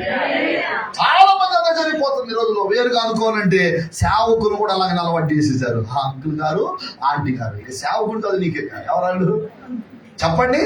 అంకుల్ గారు, ఆంటీ గారు, వాళ్ళ అబ్బాయి గారు, వాళ్ళ అమ్మాయి గారు. ఇదా? చాలా మంది శరీర సంబంధమైనటువంటి బంధం, శరీర సంబంధమైనటువంటి వాటికి పొరపాటున సంఘంలో చోటు వాళ్ళు అలవాటు చేస్తారు. పిల్లలు, చిన్న పిల్లలు, మీ మామయ్య ఇచ్చాడా, మీ మామయ్య ఇచ్చాడా, వీళ్ళని అడగరా? ఏంటి సంఘం? ఇలాంటి ఆలోచనలా, ఇలాంటి సంబంధాలా చాలా చాలా జాగ్రత్తగా ఉండాలి. దైవికమైన సంబంధమే ఉండాలి. స్తోత్రం చెప్తాం చెప్పండి. హల్లెలూయా. దేవుని వాక్య భాగంలో మనం చూస్తే గనక సంఘములో విశ్వాసులైన వారు ఒకరికి విరోధంగా ఒకటి ఏమి మాట్లాడకూడదు. పౌలు చెప్పాడు కదా, ఒకరికి విరోధంగా ఒకటి ఏమి మాట్లాడదు. ఎప్పుడు పొరపాటున ఒక విశ్వాసికి విరోధంగా మరొక విశ్వాసి ఎప్పుడు మాట్లాడకూడదు. బైబిల్లో మనం గమనిస్తాం, సౌలు అంటాడు కదా, దావీదు అంటాడు కదా, యెహోవా అభిషేకించిన వారిని నేను ముట్టనరాను. అతనికి వ్యతిరేకంగా మాట్లాడడానికి కానీ, ప్రవర్తించడానికి కానీ, హాని చేయడానికి కానీ ఏమీ ఇష్టపడలేదు. ఆ యొక్క పాత నిబంధన గ్రంథంలో ఉన్నటువంటి దావీదు అలా ఆశపడ్డాడు. మరి ఈ రోజులో కొత్త నిబంధనలో ఒక విశ్వాసి గురించి మరొక విశ్వాసి పొరపాటు ఎప్పుడు కూడా విరోధంగా మాట్లాడుకోకూడదు, విరోధంగా ఏమి చెప్పకూడదు, విరోధంగా ఏమి చేయకూడదు. అది దేవుని సంఘంలో అసలు మంచిది కానే కాదు. అలాగనే యాకోబు రాసిన పత్రికలో మనం చూస్తాం 3:9 ఒకరికి ఒకడు తీర్పు తెచ్చకూడదు, ఒకరి మీద ఒకరికి సనుక్కోకూడదు. సంఘంలో విశ్వాసులైన వాళ్ళు ఒకరి మీద ఒకరు సనుక్కోకూడదు సుమా. ఎందుకంటే ఇశ్రాయేలుడు సనిగారు దేవుని మీద, మోషే మీద. వాళ్ళ అరణ్యంలో ఆకులు రాలినట్టుగా. కాబట్టి సేవకుల మీద కూడా సనకూడదు. కొంతమంది సేవకుల మీద ఎప్పుడేం చేస్తా ఉంటారు, అది మనకు క్షేమం కాదు. అది సనుగుళ్ళు అనేది ఎప్పుడు కూడా క్షేమం కాదు. సనిగిన ప్రతిసారి బైబిల్లో చూడండి, అక్కడ ఏమాత్రం క్షేమాభివృద్ధి చూడం. అందుకని సంఘంలో ఏ సనుగుళ్ళు ఉండకూడదు సుమా. దేవుని వాక్య ప్రకారంగా ఎవరికి తీర్పు తీర్చకూడదు. వాళ్ళలాగా, ఈమెలాగా, ఆ వాళ్ళడిదే, ఇలాంటిదే, అతని ఇలాంటి, ఇతని అంటుండే, ఇలాంటి తీర్పు తీర్చే కార్యక్రమాలు కూడా సంఘంలో చేయకూడదు. స్తోత్రం చెప్తా. ఎందుకని? ఒకరి మధ్య ఒకరికి మంచి సంబంధం ఉండాలి. దేవుని సంఘములో ఖచ్చితంగా ఒకరి మధ్య ఒకరు మంచి సంబంధాలు ఎప్పుడు జాగ్రత్తగా. అందుకనే మంచి సంబంధం ఎప్పుడు ఉండదంటే మన హద్దులో మనం ఉన్నప్పుడు. అవసరానికి మించి ఎక్కువగా వాళ్ళకి వెళ్ళడాలు, వాళ్ళతో మాట్లాడాలు, ఫోన్లు చేసుకోవడాలు, అనవసర విషయాలు జోక్యం చేసుకోవడాలు, ఇవన్నీ చేసుకోకుండా అసలు ఏ సమస్య ఉన్నారు? ప్రైజ్లాడక్క, ప్రైజ్లాడన్నా, బాగున్నారా, పిల్లలు ఎలాగున్నారు, ప్రార్థన చేస్తున్నారా, మా గురించి కూడా ప్రార్థన చేయండి, మీ గురించి కూడా ప్రార్థన చేస్తా అన్నా, ఎలాగున్న పరిస్థితులు, సర్లే దేవుని సన్నిధిలో ప్రార్థన అంటే ఏమైనా సమస్య ఉంటుందా? హాస్పిటల్కి పోయారు, హాస్పిటల్కి పోతే మామూలు ట్రీట్మెంట్ చేస్తున్నారు. ఆమెకో మరి ఆయనకో మొత్తానికి నాకు తెలియదు కానీ ఆమెకి అనుకుంటా ట్రీట్మెంట్ చేస్తుంటే ఆ ఇంజక్షన్ పొడిసే అమ్మాయి ఉంటుంది, నర్సు ఆంటీ మీరేమో నలుపు, అంకుల్ ఏమో తెలుపు, మీరు అరేంజ్ మ్యారేజా లవ్ మ్యారేజ్ అంటారు. ఇంజక్షన్ చేసుకోక ఎందుకు ఆమెకి? కొంతమంది అనవసరం ఇలాంటి విషయాల్లో సంఘంలో విడుదల పెడతా ఉంటారు. ఏంటి ఎలా ఉన్నాడు, ఆమె అలాగుంది, మొత్తానికి ఇదేమంటాడు, నిజంగా వీళ్ళిద్దరు మ్యారేజ్ మ్యారేజా, అదా ఇదా, ఎందుకు నీకు ఎందుకు స్తోత్రం చెప్పండి. కింద మీద ఎవరు పడతారు? ఈ అన్ని కొంతమంది ఇంకా అనమాట. ఏంటి నా జుట్టు నల్లగా ఉంది అంటే ఎందుకు చేసి ఉంటాడు, ఇవన్నీ ఎందుకు నీకు, నువ్వు ఎందుకు వచ్చావు? స్తోత్రం చెప్పండి గట్టిగా. సంఘంలో మంచి సంబంధాలు కలగడానికి, ఒకరినొకరు మంచిగా చూడ్చుకోవడానికి, మాట్లాడుకునే ప్రయత్నం చేయండి. అనవసరంగా వాళ్ళ లోపల ఎత్తు చూపించుకుంటా ప్రయత్నం చేశారనుకోండి, ఎవరి చివరికి మందే మున్సిపాలిటీ బండి అయిపోతాయి.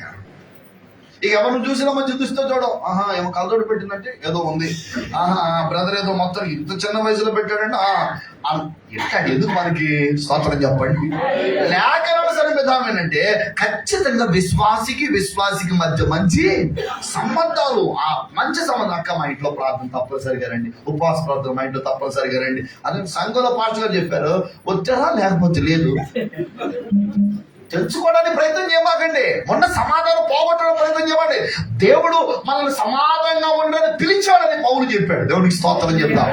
కాబట్టి చక్కగా సమాధానం కాపాడుకోండి. ఏదైనా భేదాభిప్రాయం ఉందనిపించిందా, అనిపిస్తే సాధ్యమైనంత వరకు వెళ్ళి అక్క ఏంటి ఏదో బాధపడ్డారంటారు కాస్త సమాధానం పడడానికి ఏం చేయాలి, ప్రయత్నం చేయాలి. మంచి సంబంధాలు సంఘంలో కాపాడుకోవాలి. నెంబర్ 6, సంఘంలో మంచి సహవాసం కలిగి ఉండాలి. దేవునికి స్తోత్రం చెప్దాం. కాబట్టి హల్లెలూయా. బైబిల్లో మనం గమనిస్తే ఎబ్రిల్ రాసిన పత్రిక 10వ అధ్యాయం 24వ వాక్యంలో రాయబడింది కదా, ప్రభువు రాకడ ఆ దినము సమీపించే కొలది మరి ఎక్కువగా కూడుకోవాలి సంఘం. స్తోత్రం చెప్దాం. ఈరోజు చాలా మంది సంఘానికి ఎంత దూరంగా ఉంటే అంత మంచిది అనుకుంటున్నారు. లేకపోతే ఆదివారం మాత్రమే వస్తూ ఉంటారు కొంతమంది, లేకపోతే ఎక్కడైనా ప్రార్థన కూడికి రండి సంఘం అంటే అంత ఆసక్తి చూపించరు. కానీ బైబిల్ అని చెప్తుంటే దేవుని రాకడ సమీపించే కొలది మరి ఎక్కువగా కూడుకోవాలి. స్తోత్రం చెప్తాం. హల్లెలూయా. ఎక్కువగా కూడుకోవాలి. ఏ ప్రార్థన అన్నా, ఎప్పుడన్నా, ఏదన్నా, ఏ క్షణాన్ని దేవుడు ఏ విధంగా మనల్ని సంసిద్ధపరుస్తాడో తెలియదు కనుక సంఘం ఎక్కువగా సహవాసంగా కూడుకుంటూ ఉండాలి. దేవునికి స్తోత్రం చెప్తాం. చాలా మంది ఈ రోజుల్లో ఆ సంఘ సహవాసానికి దూరంగా ఉంటూ దేవుని సంఘంలో ఉన్నటువంటి ఆ ఆశీర్వాదాన్ని, ప్రభువు రాకడ సంసిద్ధపరచబడే అనుభవాన్ని చాలా మంది పోగొట్టుకున్నారు. ఇంకా చెప్పాలంటే ఇంకా మీకు తెలియని విషయం కాదు, కరోనా వచ్చిన తర్వాత చాలా మంది సంఘాలకు వెళ్ళడమే మానసి. ఇప్పుడే కొంచెం వరద బాధితులకు మనం సమకూడుతున్నారు. అర్థమవుతుందండి. వంకరి 2 సంవత్సరాలు వంక పెట్టడం ఏంటంటే అదేనండి కరోనా కదా, అందుకనే ఏంటి కరోనా కదా అంటున్నారు. ఏది పోయిన 2 సంవత్సరాలకు పాట. దేవుని సంఘం బైబిల్ ఏం చెప్తుందంటే ప్రభువు రాకడ దినాల్లో మరి ఎక్కువగా కూడుకోవడం, చెప్పాలి గట్టిగా, మానకూడదు. స్తోత్రం చెప్దాం. ఒకవేళ మీరు క్రమంగా రావట్లేదా, రెగ్యులర్ గా అవకాశం ఉండి కూడా అనవసరమైన పనులు పెట్టుకొని కాలయాపన చేస్తున్నారా? ఎప్పుడు కూడా సంఘములో ఏ ప్రార్థన అన్నా, ఏ కుడికన్నా, ఎవరు చనిపోయారన్నా, ఎవరు పెళ్ళన్నా, ఏ కార్యక్రమం జరుగుతున్నా సంఘం అంతా అక్కడ నిలబడాలి. చాలా మంది ఎందుకు లోకంలోకి, అన్ని జనుల్లోకి, వాళ్ళ బంధువుల్లోకి వెళ్ళిపోతారంటే సంఘం సపోర్ట్ గా నిలబడకపోవడం వల్లే. అదే కనుక సంఘం ప్రతిదానికి నిలబడగలిగితే వారికి ఒక ధైర్యం ఉంటుంది. ఏం తెలుసా, మాకు ఒక సంఘం ఉంది. స్తోత్రం చెప్తాం. మాకు ఒక ఆదిమ సంఘం అలా నిలబడింది. వారు చాలా స్థిర ఆస్తులు కూడా అపోస్తుల పాద దగ్గర పెడితే అక్కరత కలిగిన వారికి వారు ఏం చేశారట, పంచిపెట్టారు. అలాంటి సంఘం అలా త్యాగంగా, తెగింపుగా, సమర్పణగా దేవుడు మమ్మల్ని హెచ్చించింది. ఇదిగో సంఘంలో ఎవరైతే దీనత్వం ఉన్నారో వారికి సహాయం చేయడం కొరకైనటువంటి ఆలోచన కలిగి పనిచేశారు. కాబట్టి ఈనాటి సంఘంలో చాలా అరుదైపోతున్నాయి. మనం గమనించాల్సిందంటే సంఘ సహవాసం అనేది ప్రభు రాకడ దినాలు చాలా ప్రాముఖ్యం. దేవునికి స్తోత్రం. కొంతమంది ఎలా అంటారు, పాస్టర్ గారు ఆమె వస్తుంది కాబట్టి నేను మాత్రం చర్చికి రానండి. ఏమనుకోవద్దు పాస్టర్ గారు, ఆమెకి నాకు పడట్లేదు కాబట్టి ఆమె వస్తున్న చర్చికి నేను రానండి, లేదా పొలపాకు వస్తానండి. కాడికి వచ్చిందట, పొలపాకు వస్తాను, ఆ చర్చికి మాత్రం నేను రానండి, ఆమె చూస్తే ఆ చర్చిలో కూర్చోలేకపోతున్నానంట. ఓ పాస్టర్ గారు ఎట్టానంట, పాస్టర్ గారు మరి సేవకుల సదస్సు జరుగుతుంది రావచ్చు కదా అని అంటే, ఆ పాస్టర్ వస్తే నేను రాను అన్నాడట. ఆ పాస్టర్ గారు పరలోకి వచ్చి నువ్వు రావా అన్నాడు. సరే వస్తానులే అన్నాడు. స్తోత్రం చెప్పండి. కాబట్టి నువ్వు సంఘానికి రానంటున్నావు అంటే అడిగి కూడా రావు. ఒకవేళ గనక పొరపాటుని యేసయ్య గనక పరలోకలు పెడితే నువ్వు అక్కడి నుంచి ఎమర్జెన్సీకి ఎక్కడ దూకేస్తావు? నరకం అడ్రస్ తెలియపోయినా దూకేస్తావు అంతే. ఏదో లొకేషన్ పెట్టుకొని నరకం లొకేషన్ పెట్టుకోబోయి దూకేస్తాను. కాబట్టి సంఘం ఎప్పుడు అలా ఉండకూడదు. చక్కగా సంఘ సహవాసాన్ని జాగ్రత్తగా కాపాడుకోవాలి. నంబర్ 7, మూడో విషయం, గృహ నిర్వాహకత్వం కలిగి ఉండాలి సంఘం. ఏముండాలి చెప్పండి? అంటే దాని అర్థం ఏంటంటే దేవుడు మీకు ఇచ్చిన తలాంతులని సంఘ క్షేమాభివృద్ధి కొరకు చక్కగా వాడుతూ ఉండాలి. మీ సేవకు చెప్పి ఉంటారు ఈ విషయాన్ని. ఆయన దగ్గర నుంచి నేను చాలా విషయాలు నేర్చుకున్నాను అలాంటి విషయాలు. అయితే మనం గమనించాల్సిన విషయం ఏంటంటే గృహ నిర్వాహకులు దేవుడు మనకిచ్చిన తలాంతులు ఉన్నాయి. చక్కగా పాటలు పాడే తలాంతు ఉంది. ఏం చేయాలి? సంఘ క్షేమాభివృద్ధి కొరకు పరిచర్య చేసే తలాంతు ఉంది. చక్కగా సంఘ క్షేమాభివృద్ధి కొరకు పాడాలి. ప్రవచనం చెప్పే వరం ఉంది. సంఘ క్షేమాభివృద్ధి కొరకు వాడాలి. దేవుడు నీకు ఏ తలాంతు ఇస్తే ఆ తలాంతుని సంఘం కొరకు నువ్వు ఎలా వాడగలవు? నీకు చక్కగా ఆ ల్యాప్టాప్ లేకపోతే కంప్యూటర్ ఆపరేషన్ చేసే జ్ఞానం ఉంది, చక్కగా ఇలాంటి లైవ్ లేకపోతే ఏదైనా పెట్టినప్పుడు చక్కగా నువ్వు ఏం చేయాలి? ఆ తలాంతును వాడాలి. వాయిద్యం వాయించగలిగే తలాంతు దేవుడికి ఇచ్చాడు, దాన్ని సంఘక్షేమాభివృద్ధి కొరకు చక్కగా నువ్వు వాడాలి. తలాంతులు కనుక నువ్వు వాడకపోతే ఒకానొక రోజు వచ్చి అంటాడు, సోమరివైన చెడ్డదాసుడా అంటాడు ఆయన. కాబట్టి చాలా మంది దగ్గర తలాంతులు ఉన్నాయి, కానీ లోకం కోసం వాడతారు, కానీ వారి కడుపు తిండి కోసం వాడతారు, ఉద్యోగం కోసం వాడతారు, కానీ దేవుని సంఘం కొరకు వాడరు. కానీ నీకు ఇచ్చిన ప్రతి తలాంతుని సంఘంలో చక్కగా ఏం చేయాలి? వాడాలి. ఏ తలాంతు దేవుడికి, ఏ వరాన్ని దేవుడికి, ఏ అభిషేకాన్ని ప్రార్థన చేసేవారు తలాంతు ఇచ్చాడు. ప్రార్థన చేయవచ్చి దేవుని మధ్యలో ప్రతిరోజు కూర్చొని దేవుడి సల్లో గంటల కొలది విజ్ఞాపన ప్రార్థన చేయి దేవుని పాల దగ్గర. అలాగే ఏ తలాంతు దేవుడికి ఇచ్చాడో ఆ తలాంతుని బైబిల్లో మీరు ఇంటికి వెళ్ళిన తర్వాత మత్తయి సువార్తలో 25వ అధ్యాయము 14 నుంచి 30 వాక్యాల్లో మనం చూస్తాం తలాంతుల్ని. వాటిని నమ్మకంగా మనం వాడితేనే పరలోక రాజ్యానికి వారసులంగా మనం మారుతామని దేవుడికి స్తోత్రం చెప్దాం. హల్లెలూయా. యజమానుడు వచ్చినప్పుడు ఆయన ఎదురు ధైర్యంగా నిలబడగలగాలంటే, లెక్కప్పు చెప్పగలిగిన వారంగా ఉండాలంటే దేవుడు నీకు ఇచ్చిన తలాంతు ఏంటో. ఎందుకంటే ఒకటి గుర్తుపెట్టుకోండి, తలాంతులు లేని వారు ఎవ్వరూ ఉండరు. దేవుడు ఏదో ఒక తలాంతు దేవుడు నీకు ఇచ్చాడు. దేవుడికి స్తోత్రం. ఆ తలాంతు నువ్వేం చేయాలి? నమ్మకంగా వాడంతే దేవుడు తగినటువంటి సామర్థ్యాన్ని ఇస్తాడు. తద్వారా దేవుని నామం మహిమపరచబడుతుంది. నీకు ఇచ్చిన తలాంతు ద్వారా సంఘము క్షేమాభివృద్ధి పొందింది. ఎందుకంటే శరీరంలో ఏ అవయవమైన చచ్చుబడిపోయింది అనుకోండి, ఆ లోటుగానే ఉంటది. కాబట్టి దేవుడు నీకు ఏ పని చేయడానికి కదుగా నువ్వు పని చేయాలి అనుకున్నాడో, కాలుగా పనిచేయాలనుకున్నాడో, లేకపోతే నోరుగా పనిచేయాలనుకున్నాడో, ఏ అవయంగా నువ్వు పనిచేయాలని దేవుడు సంకల్పించాడో ఆ పనిని ఖచ్చితంగా చెయ్యి. అంతేగాని పలానా వాళ్ళు ఆ పని చెప్పి చేస్తారు, మా చేత చేయించరు.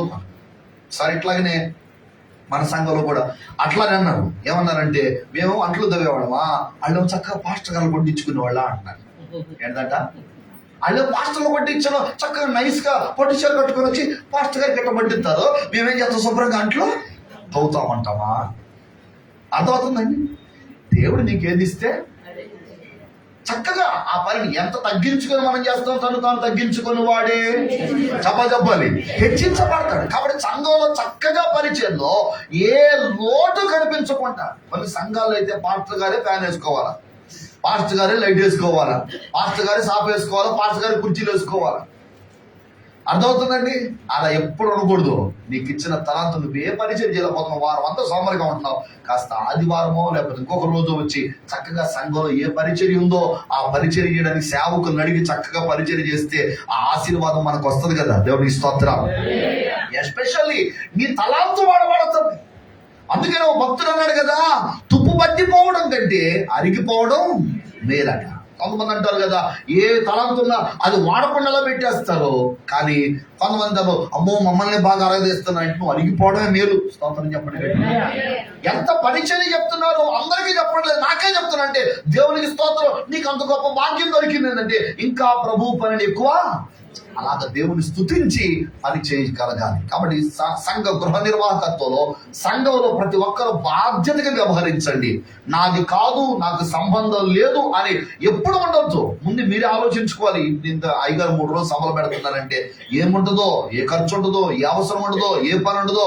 పాస్టర్ గారు వెళ్ళే ముందు అయ్యగారు నా ఖచ్చితంగా ఏ పని ఉన్నా అర్ధరాత్రి అయినా పర్వాలేదు అయ్యగారు, నాకు ఒక మాట ఫోన్ చేయండి, నేను వచ్చేస్తాను. లేక ఏదైనా పరిచయం చెప్పండి, నేను చేసి పెడతాను. స్త్రీలు అనుకోండి, అమ్మా ఏదైనా సేవకులు పరిచయం ఉంటుందా, నేను చేస్తాను. లేదా సంఘంలో పల పరిచయం ఉంటుందా, నేను చేస్తాను అని ఏ రోజుకు ఆ రోజు సమర్పించుకొని చక్కగా మీకు ఇచ్చిన తలాంతును బట్టి పని చేయగలిగితే ఎంత బాగుంటుందండి. స్తోత్రం చెప్తాం. అలా సంఘం అంతా చక్కగా సహకారంగా ముందుకు వస్తే సేవకుడు ఇలాంటి సభలు కోటలు కాదు, ఎందుకంటే మించిన పెద్ద సభలు పెట్టగలడు. స్తోత్రం చెప్పండి. ఇంకొంచెం ప్రభు కొరకు ముందుకు వెళ్ళగలడు. మనం ఏం చెప్తున్నాం? జనగకి 2 కుమార్తెలు గలరు, ఇమ్ము నాకు తప్ప నేను మాత్రం దేవుడికి ఉపయోగపడేది లేదనే పద్ధతిలో ఉన్నాం. అర్థమవుతుందండి? ఒకటి గుర్తుపెట్టుకుని, క్రైస్తవులుగా ప్రతి క్రైస్తవుడు కూడా తాను వర్ధిల్లిన కొలది దేవునికి ఇవ్వడం నేర్చుకోవాలి. ఎంత వర్ధిల్లుతున్నావో, దేవుడు ఎంత హెచ్చిస్తున్నావు. ఒకప్పుడు తెలుసు నువ్వు నేను పచ్చని మెతులు వేసుకుని తిన్న వాళ్ళమే, కారంలో మంచి నుండి పోసుకొని తిన్నవాళ్ళమే. కానీ రోజున కాస్త 5 ఏళ్ళు కమ్మగా నోట్లకు వెళ్ళగలుగుతున్నాయి అంటే దానికి దేవుని కృప. మరి అలాంటప్పుడు మనం ఏం చేయాలి? వారు ఆది అపోస్తలుల కాలంలో ఏ విధంగా బ్రతికారు? పౌలనే కదా, కాగా అన్న వస్త్రములు గలవారమై ఉండి సంతృప్తి కలిగి ఉన్నాడు. మనకి ఏమి ఇచ్చాడు? దాని తృప్తి కలిగి మిగిలినదంతా దేవుని రాజ్య వ్యాప్తి కొరకు వాడాలి. దేవునికి ఒకరు నువ్వు ఏ పని చేయడం, ఈ సంఘంలో ఏ పరిచయం చేయడానికి నీకు అవకాశం లేకుండా పోయింది, లేకపోతే నీకు ఆ సమయమే లేదు. కనీసం నీ ధనం ఉందిగా, దాన్ని దేవుని కోసం వాడు. చదవండి అమ్మ బైబిల్ గ్రంథంలో మనం గమనిస్తే కనుక ప్రతి క్రైస్తవ సంఘం, మీరు తర్వాత ఇంటికి 30 మత్తయి సువార్త 25:31 నుంచి 46 వాక్యం వరకు చదువుకుంటే అక్కడ నేను ఆకలి కొంటిని మీరు నాకు, నేను తప్పికొంటిని మీరు నాకు అని అడుగుతున్నాడు. ఎందుకని? మీరు ఒకవేళ మీలో సామాన్యుడిగా ఒకరికి చేస్తే నాకు చేసినట్టన్నాడు. దేవుని సంఘం ఎప్పుడు కూడా దాతృత్వం ఇచ్చే విషయంలో వెనకంజ వేయకూడదు. దేవుని కోసం ఖర్చు పెట్టే విషయంలో వెనకాడకూడదు. పేదల కొరకు ఖర్చు పెట్టే విషయంలో వెనకాడకూడదు. అక్రత కలిగిన వారి విషయంలో వారు ఆ రోజుల్లో చరాస్తిర ఆస్తులు ఇచ్చేసినప్పుడు మనకు కలిగిన దానిలో, అందుకే నేను విశ్వాసులకు ఎప్పుడు చెప్తుంటాను, అయ్యగారు కూడా చెప్పా ఉంటారు, మీకు వచ్చిన ప్రతి దానిలో కూడా కొంత భాగం పేదల కొరకు తీయండి. దశంభాగం పెట్టి కూడా తీస్తారనుకుంటున్నారు, తీస్తున్నారు, తీయట్లేదు ఏంటో. కానీ బైబిల్ లేఖన ప్రకారం అంతకంటే ఎక్కువ చేయాలి మనం. స్తోత్రం కదా, చేయాలక్కర్లేదు. అంతకంటే ఎక్కువ మనం చేయగలిగిన దానిలో కంటే ఇంకా ఎక్కువ చేయగలదు. అది కూడా స్వచ్ఛందంగా, అంతే తప్ప బలవంతంగా ముక్కు పిండి తీసుకోవడం అనేది ఉండదు ఇక్కడ. నువ్వు దేవునికి ఇచ్చే విషయంలో నీ స్థితిని దేవుడు ఇంతవరకు తీసుకొచ్చినందుకు ఇంకా కృతజ్ఞతతో నిండిపోయి ఇంకా దేవుని పరిచర్య, దేవుని రాజ్యం, దేవుని సువార్త ఇంకా విస్తరించడానికి నువ్వు ఎంత చేయగలిగితే అంత శక్తి కొలది చేయడానికి ముందుకు నువ్వే రావాలి. స్తోత్రం చెప్తాం. ఆయనకు 7 ఆడపిల్లలట. ఎంతమంది? 7 ఆడపిల్లలు. అయితే మామూలుగా దేవునికి దశభాగం నమ్మకంగా ఇస్తా ఉండేవాడు. దశభాగం ఇవ్వడం కాకుండా జీతం రాగానే కొత్త నోడు చూడంగానే ఆయనకు అనిపించిందట, అసలు ఇది నా దేవుని మందిలో ఉంటే అంత బాగుండదంట అని. ఏం చేసామంటే ఎన్ని కొత్త నోట్లు తీసుకెళ్ళిపోయి మందిని అట్టేసేస్తా ఉండేవాడట. అందరూ ఏమయ్యా, వెనకాల ఆడపిల్లలు 6 ఉన్నారు. 6 ఆడపిల్లలకి ఎలా పెళ్లి చేస్తావు, ఎలా బ్రతుకుతావు, ఏంటి నీ పరిస్థితి? ఎప్పుడు చూసినా కానీ ఇదే పరిస్థితి తప్ప ఏమి వెనకాల రూపాయి వేసేది లేదు అంటే ఆయన అన్నట, నేను ఎవరికి ఇస్తున్నాను? ఖచ్చితంగా దేవుడు నిజంగా 6 ఆడపిల్లకు రూపాయి కట్టే వాళ్ళు పెళ్లి అయిపోయింది. స్తోత్రం చెప్పండి. రూపాయి ఒకవేళ వాళ్ళ సత్యమైంది 6 36 6 10 40 ఏదో చదువుకోవాల్సి వచ్చేది. కానీ దేవుని కృప, దేవునికి ఒక బాగుపడినోడు లేడు, దేవునికి ఇచ్చి చెడిపోయిన వాడు లేడు. తగిన దానికన్నా తక్కువ ఇచ్చి లేమికి వచ్చిన వారు కలరు, తగిన దానికి వెదజల్లి అభివృద్ధి పొందిన వారు కలరు. కాబట్టి ఎప్పుడు క్రైస్తవుడు మంచి దాతృత్వం కలిగి ఇతరులకి సహాయం, సంఘంలో సహాయం, అక్కర్తగిన సహాయం. మన మధ్య ఒక ఆవిడ చాలా ఆపరేషన్ జరగడానికి చాలా ఇబ్బంది పడిందండి. తనకు ఆపరేషన్ జరగడానికి సంఘంలో కొంతమంది కలెక్ట్ చేసి ఇవ్వాల్సి వచ్చింది డబ్బులు.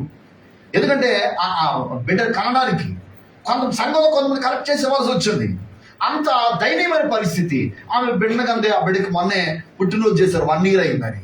అయితే వాళ్ళ బంధువులు వాళ్ళ అమ్మ తరపున ఏదో ఆస్తి తరపున ఒక 1,00,000 రూపాయలు ఇస్తే ఏం చేసిందంటే ఆమె సంఘంలో ఓ 10 మందికి చీరలు పెట్టింది. స్తోత్రం చెప్తాం.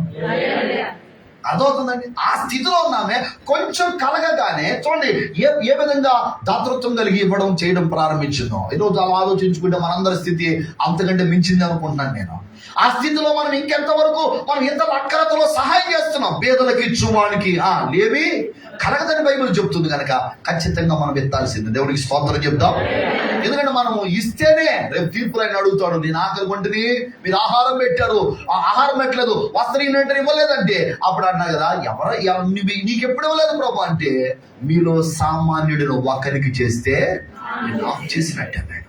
కాబట్టి మీరు సంఘంలో అటువంటి ఇచ్చి దేవుని పరిచర్య జరిగించే విషయంలో, పరిశుద్ధుల అక్కరత విషయంలో సంఘమందరూ పాలుభాగస్తులు కావాలి. మరొకటి 9వది మనం గమనిస్తే సంఘము శ్రమల గుండా వెళ్ళాలి. చెప్పండి ఏం చేయాలి?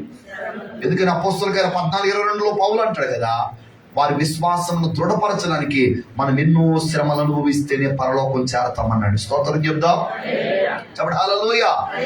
ఇవ్వకపోయిన వాడు నరకానికి పోయాడని 25వ అధ్యాయం మనం మత్తయి సువార్తను గమనిస్తే, ఇక్కడ శ్రమలు అనుభవించకుండా మనం పరలోకానికి చేరాలి. ప్రతి క్రైస్తవుడు కూడా శ్రమలు. మరి శ్రమలు ఎందుకండి?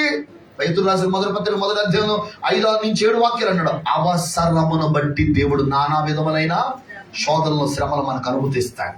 దేవుడు అవసరాన్ని బట్టి ఇస్తాడు. ఒకరు నువ్వు వద్దన్నా అది ఆగేది కాదు. ఒకరు ఆగిందనుకో, వాయిదా వేస్తే మళ్ళీ రేపొద్దున నువ్వు పడాల్సిందే ఆ శ్రమ. కాబట్టి దేవుడు ఏ రోజున నీకు శ్రమ అనుమతించాడో ఆ శ్రమను అనుభవిస్తూ నువ్వు సంసిద్ధపడాలి. దేవునికి స్తోత్రం. ఎందుకంటే మనకు తెలుసు, ప్రకటనలో 14వ అధ్యాయంలో క్లియర్ గా రాయబడింది, మీరు ఎన్నో శ్రమలు అనుభవించి ఈ తెల్లని వస్త్రము ధరించుకుని మీరు ఎవరంటే మహాశ్రమలలో నుంచి వచ్చిన వారండి. దేవునికి స్తోత్రం. పరలోక రాజ్యం చేరాలంటే ప్రతి విశ్వాసి శ్రమల మార్గం గుండా వెళ్లాల్సిందే. పౌలు వేదన పడ్డాడు, కొందరు సిలువకు శత్రువులుగా ఉన్నారని. ఎవరు వాళ్ళంటే అసలు శ్రమ పడాల్సిన అవసరం లేదు. యేసు ప్రభు ఆల్రెడీ శ్రమ పడ్డాడు కనుక మనము శ్రమ పడాల్సిన అవసరం లేదని బోధించే బోధకుడు. కానీ లేఖనాల ప్రకారంగా మనం ఎన్నో శ్రమలు అనుభవించి పరలోకం చేరవలసి ఉంది. శ్రమలు వస్తేనే భయపడకూడదు. అవసరమైతే మనం ప్రాణం పెట్టడానికి సంసిద్ధపడిన ప్రతి క్రైస్తవుడు ఉండాలి. పౌలు అంటాడు, మా యందు శ్రమలు, పౌలు అంటాడు, చులకని మాత్రం ఈ శ్రమ అంతకంతకు మాకు మహిమా భారమును కలుగు చేస్తుంది, నిత్యమైన మహిమా భారాన్ని కలుగు చేస్తుంది. కాబట్టి ఎన్ని శ్రమలు అనుభవిస్తావో అంత నిత్యత్వంలో ప్రతిఫలం ఉండదు. అంతే తప్ప శ్రమలు వస్తున్నాయి, శోధనలు వస్తున్నాయి, భయపడిపోయి, కురింగిపోయి, వేదన చెంది, ప్రార్థన మానేసి, సహవాసానికి దూరమైపోయి, లేకపోతే నిర్లక్ష్యంగా ఉండి, భక్తి చేయకుండా, ప్రార్థన చేయకుండా ఉన్నాయేమో, శ్రమలు దేవుడు అవసరాన్ని బట్టే ఇస్తాడు. ఆ శ్రమలు ఇంకొంచెం పొదుపు చేయబడి ప్రభు రాజ్య వారసులుగా మనం మార్చబడాలి. ఎందుకంటే ఎన్నో శ్రమలు అనుభవిస్తేనే పరలోకి వచ్చేస్తాం. ద లాస్ట్ అండ్ ఫైనల్ గా చెప్పగలిగింది, ప్రతి ఒక్కరూ ఆత్మల సంపాదన కలిగి ఉండాలి. ఎందుకని? బైబిల్లో రాయబడిన మాట మనం గమనిస్తే యోగ పత్రికలో 20-23 వాక్యాలు అంటాడు కదా, మనము విశ్వసించి అతి పరిశుద్ధమైన దాని మీద మనం కట్టుకుంటూ అగ్నిలో నుండి లాగినట్టుగా కొందరినైనా మనం ఏం చేయాలి? లాగాలి. పరలోకం మనం చేరాలంటే మనం వెళ్ళడమే కాదు, మనలోని మనం కొంతమందిని క్రీస్తు కొరకు సంపాదించాలి. నిజంగా ఈ సంఘం, నిజంగా దేవుని పిల్లలైన మీరు అలా ప్రయాసపడగలిగితే ఖచ్చితంగా అవుతుందంటే ఈ పరిచర్య అంచెలంచెలుగా పెరుగుతుంది. స్తోత్రం చెప్దాం. ఇంతేకాదు, ఇది సరిపోదు, ఇంకా దేవుడు ఉన్నతంగా దేవుడు విస్తరింపచేయడం, ఆశీర్వదించడం ప్రారంభిస్తాడు. అందుకనే డాక్టర్ పాల్ యాంగిచో అంటే అందరికి తెలుసు, నాకు తెలిసి ఆయన సంఘంలో ఒకటే పద్ధతి ఉంటుంది. ఏంటో తెలుసా? ఒక విశ్వాసి కుటుంబం 6 నెలలలోపు మరొక కుటుంబాన్ని రక్షణలోకి నడిపించాలి. ఎన్ని నెలలలోపు? 6. అందుకనే వీళ్ళేం తొందరపడినవారు. మనం అంటే ఒకసారి భారతదేశాన్ని అంటే పటం పట్టేసుకుని ప్రభా భారతదేశం అంతా అంటున్నాం. కానీ కనీసం ఫస్ట్ నువ్వు చేయాల్సిన పని ఏంటంటే, ముందర నీ ఫ్యామిలీ రక్షించబడి నీవు రక్షణ పొందిన ఒక కుటుంబాన్ని ఎన్నుకోమంటారు వాళ్ళు. ఆ కుటుంబాన్ని ఎన్నుకొని 6 నెలల పాటు ఆ కుటుంబం గురించే ప్రార్థన చేయి. అంటే మిగతా ప్రార్థన చేసినా పర్టికులర్ గా ఆ కుటుంబం గురించి ప్రార్థన చేయి. అవకాశం కుదిరినప్పుడల్లా ప్రభు ప్రేరేపించినప్పుడల్లా వెళ్ళి సువార్త చెప్తా ఉండు, ప్రార్థన చేస్తూ ఉండు, సువార్త చెప్తా ఉండని. అలా వాళ్ళు చేయడం మూలంగా జరిగింది ఏంటంటే, వారి సంఘం దాదాపుగా 8 నుంచి 13 లక్షల వరకు అయింది. దేవునికి స్తోత్రం చెప్తాను. నిజంగా ఇక్కడ మీరు అందరూ అలా టార్గెట్ పెట్టుకుని కనుక పని చేయగలిగితే వచ్చే సంవత్సరం ఒకవేళ ఇలాంటి సభలు పెట్టేలా వాటికి ఏమవుతుంది? సంఘం 2 అవుద్ది, రెట్టింపు కాదు. ఎందుకంటే ఇంకొక 6 నెలలు సంవత్సరం అయిపోద్ది. సంవత్సరానికి 2 ఫ్యామిలీస్, ఒక్కొక్క ఫ్యామిలీ 2 ఫ్యామిలీ సంపాదించగలిగితే ఇలాంటి మందిర స్థలాలు ఇంకా ఎన్నో కావాల్సి వస్తుంది. చివరిగా మాట చెప్పగలిగింది ఏంటంటే, ఆత్మను సంపాదించాలి. ఎందుకంటే మనం పెడుతున్న పరలోకానికి చెప్పండి, అందరినీ తీసుకుని వెళ్ళగలగాలి. ఎవరు నశించిపోవడం తండ్రి ఇష్టం కాదు. బైబిల్ చెప్తుంది, దానియేలు గ్రంథం అంటారు, జ్ఞానం కలిగిన వారందరూ అనేకులు ప్రభు వైపు తిప్పుతారండి. కాబట్టి మనము అనేకులు ప్రభు రాజ్య వారసులుగా చేద్దాం. మనం చేరుతున్నామంటే ఖచ్చితంగా సమరస్తి తాను రక్షించబడినప్పుడు గ్రామంలోకి వెళ్ళి అనేకులు రక్షలోకి నడిపించింది. నువ్వు పరలోకి వెళుతున్నావు అంటే ఖచ్చితంగా నీతో కూడా అనేకులు తీసుకుని వెళతావు. అదే సూచన. తల్ల వంచి కళ్ళు మూసుకొని ప్రార్థన చేసుకుంటాం. అందరూ కూడా దేవుని వాక్యాన్ని బట్టి ప్రార్థన చేయగలగాలి. దేవుని వాక్యాన్ని సిగ్గుపడకుండా మనం ప్రకటించగలగాలి ధైర్యంగా. మార్కు సువార్తలు కూడా 8:35 అంటాడు, ధైర్యంగా మనం దేవుని వాక్యాన్ని ప్రకటించగలగాలని. కాబట్టి విన్న దేవుని వాక్యాన్ని బట్టి అందరూ ప్రార్థన చేసుకుందాం. ప్రభు రాకడది సమీపంగా ఉన్న దినాల్లో నీవు నేను సంసిద్ధపడుతూ మారు మనసు అనుభవం లేఖనానుసారంగా ఉండాలి. అలాగే లేఖనానుసారమైనటువంటి బాప్తిస్మ అనుభవం మన జీవితంలో జరగాలి. పరిశుద్ధ జీవితం కావాలి. ప్రతి క్రైస్తవుడు గమనించండి, పరిశుద్ధ జీవితం కావాలి. లేఖనం బట్టి ఎవరు కోరు పరిశీలన చేసుకుందాం. మెలకువ కలిగిన ప్రార్థన జీవితం ఉండాలి, సంఘ సహవాసం ఉండాలి. అలాగనే దేవుని సంఘంలో మంచి సంబంధాలు కలిగి ఉండగలగాలి. అనుదిన వాక్య ధ్యానం కలిగి ఉండగలగాలి. అలాగనే తలాంతులు సంఘక్షేమం బ్రతుకు కొరకు వాడాలి. దేవుని లేఖనం బట్టి ధారాళంగా అక్కడ తగిన వారి కొరకు పరిచయం కొరకు విద్యుత్తుగా ఉండగలగాలి. దాతృత్వం కలిగి ఉండాలి. దేవుని పని ఎంతో ఆగిపోయింది నువ్వు వెతకపోవడం ద్వారా. నీ పిల్లల కోసం అని, కుటుంబం కోసం అని బ్యాంకులో ఎంతో దాచుకున్నావు. దేవుని కోసం నువ్వు ఇచ్చింది ఏంటి? కేవలం దశ భాగమేనా? అయితే ఏదో కుదిరినప్పుడు కానుక ఇచ్చేయడమేనా? అంతవరకేనా? దేవుని కొరకు పేద విధవరాలు తన 2 కాసులు ఇచ్చి తన దగ్గర ఉన్నదే అది ఇచ్చేసింది దేవుని కోసం. క్రైస్తవుడిగా దాతృత్వం కలిగి ఉండగా, ఆత్మల భారం కలిగి అనేక క్రీస్తు కొరకు సంపాదించాలి. ఎన్ని శ్రమలైనా పరలోకాన్ని సంపాదించుకోవాలి. ప్రార్థన చేసుకుందాం దేవుని వాక్యాన్ని బట్టి.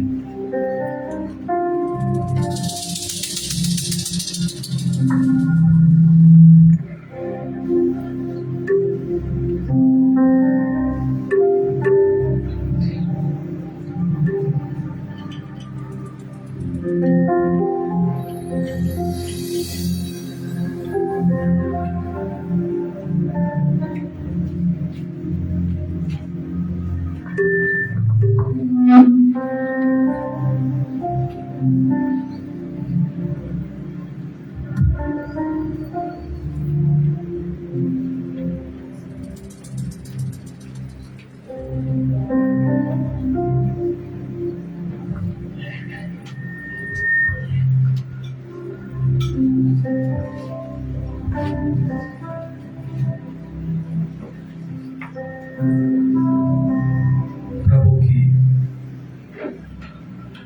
మన సమయాన్ని అప్పగిద్దాం.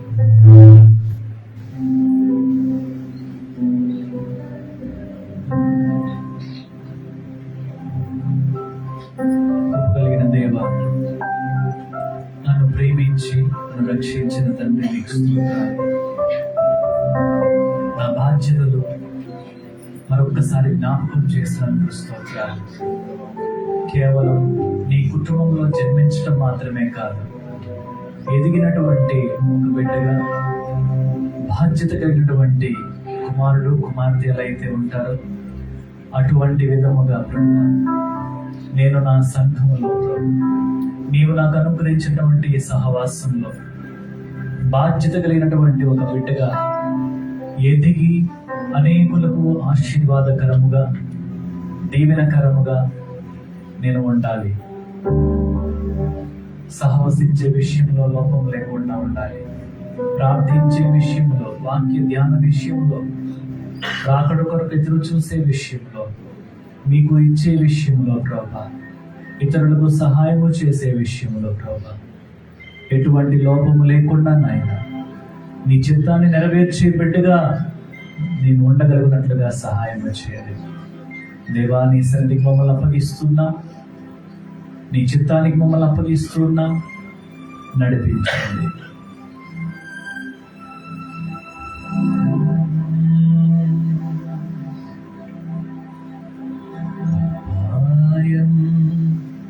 అంత్యకాలం చుట్టూరా అంధకారం, వికారం భ్రష్టలోకం, సమస్తం మోసకారం,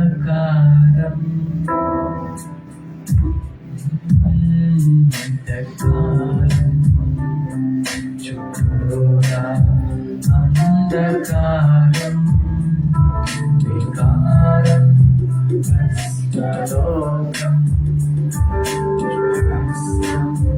మోసకారం,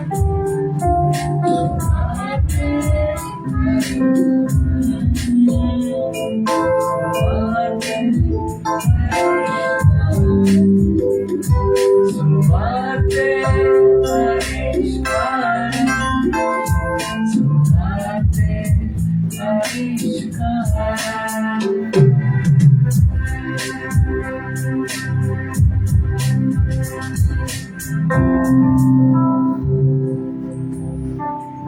సువార్త సారం తెలుసుంది నిసార సాక్ష్యం మనం కలిగి ఉన్నట్లయితే దేవుడిని ఎంతో బాధ పెట్టే విషయం అది.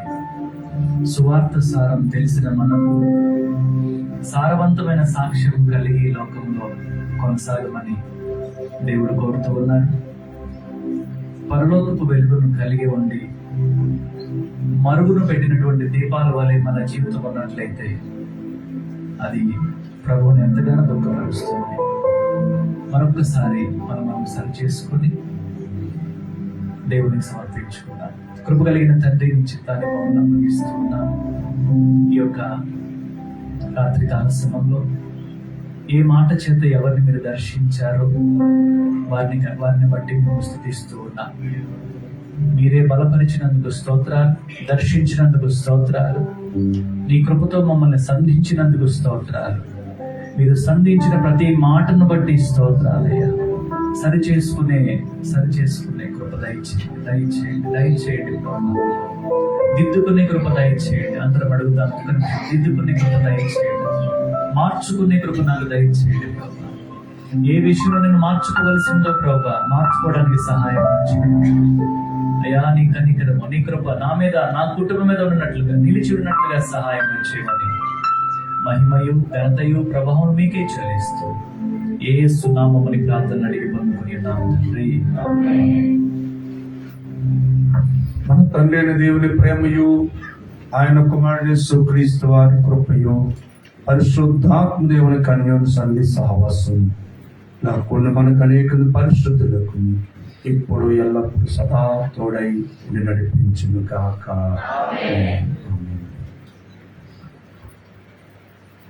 ఒకసారి గట్టిగా స్తోత్రం చెప్దాం. రేపు ఉదయం 11 గంటల నుంచి 1 గంట వరకు జరిగే ప్రార్థనలో ప్రతి ఒక్కరూ పాల్గొనవలసిందిగా మనం చేస్తున్నాం. ఆ తర్వాత వెంటనే భోజన కార్యక్రమాలు ఉంటాయి. మధ్యాహ్నం రాత్రికి కూడా మనకి భోజన కార్యక్రమం 2 సార్లు మనం ఏర్పాటు చేసుకున్నాం ఈ సంవత్సరం. పగలు కూడిక 11 గంటలకు స్టార్ట్ అవుతుంది. రాత్రి కూడిక మరలా యథావిధిగా 7 గంటలకు ఆరంభమవుతుంది. ఈ రోజు కొంచెం ఆలస్యమైంది ఇవన్నీ సెటప్ అవడానికి. దయచేసి గమనించండి. రేపు రాత్రికి దైవ సేవకులు బేతు వివేక్ గారు రాబోతున్నారు మంగళగిరి నుంచి. మరలా ఇక్కడే మనం కూడుకుంటా పిల్లలు యవనస్తులు పైకి పంపిస్తాం. ఒకవేళ ఇంకా ఎక్కువ మంది వస్తే అడ్జస్ట్ చేస్తాం. ఇట్లాగే దయచేసి గమనించండి. ఇక్కడే మరలా మనం కూడుకుందాం. దేవుడు మనందరితో కూడా మాట్లాడి బలపరిచినట్లుగా సిద్ధపడుతూ వద్ద మీ అందరికీ కూడా ఈ షీట్స్ అందించబడతాయి. దీంట్లో ఉన్నటువంటి పాటలు కొత్తవి కాబట్టి నిదానంగా నేర్చుకొని పాడడానికి ప్రయత్నం చేద్దాం. రేపు మరికొన్ని పాటలు పాడి నేర్చుకొని ప్రభువుని స్తుతిద్దాం. గమనించండి. దేవుడు మనందరినీ కూడా దీవించుకున్నాక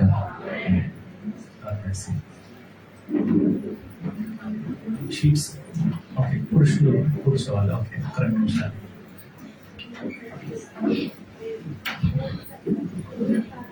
స్త్రీలు ముందు వెళ్ళిన తర్వాత దయచేసి పురుషులు వెళ్ళాల్సింది చేస్తారు.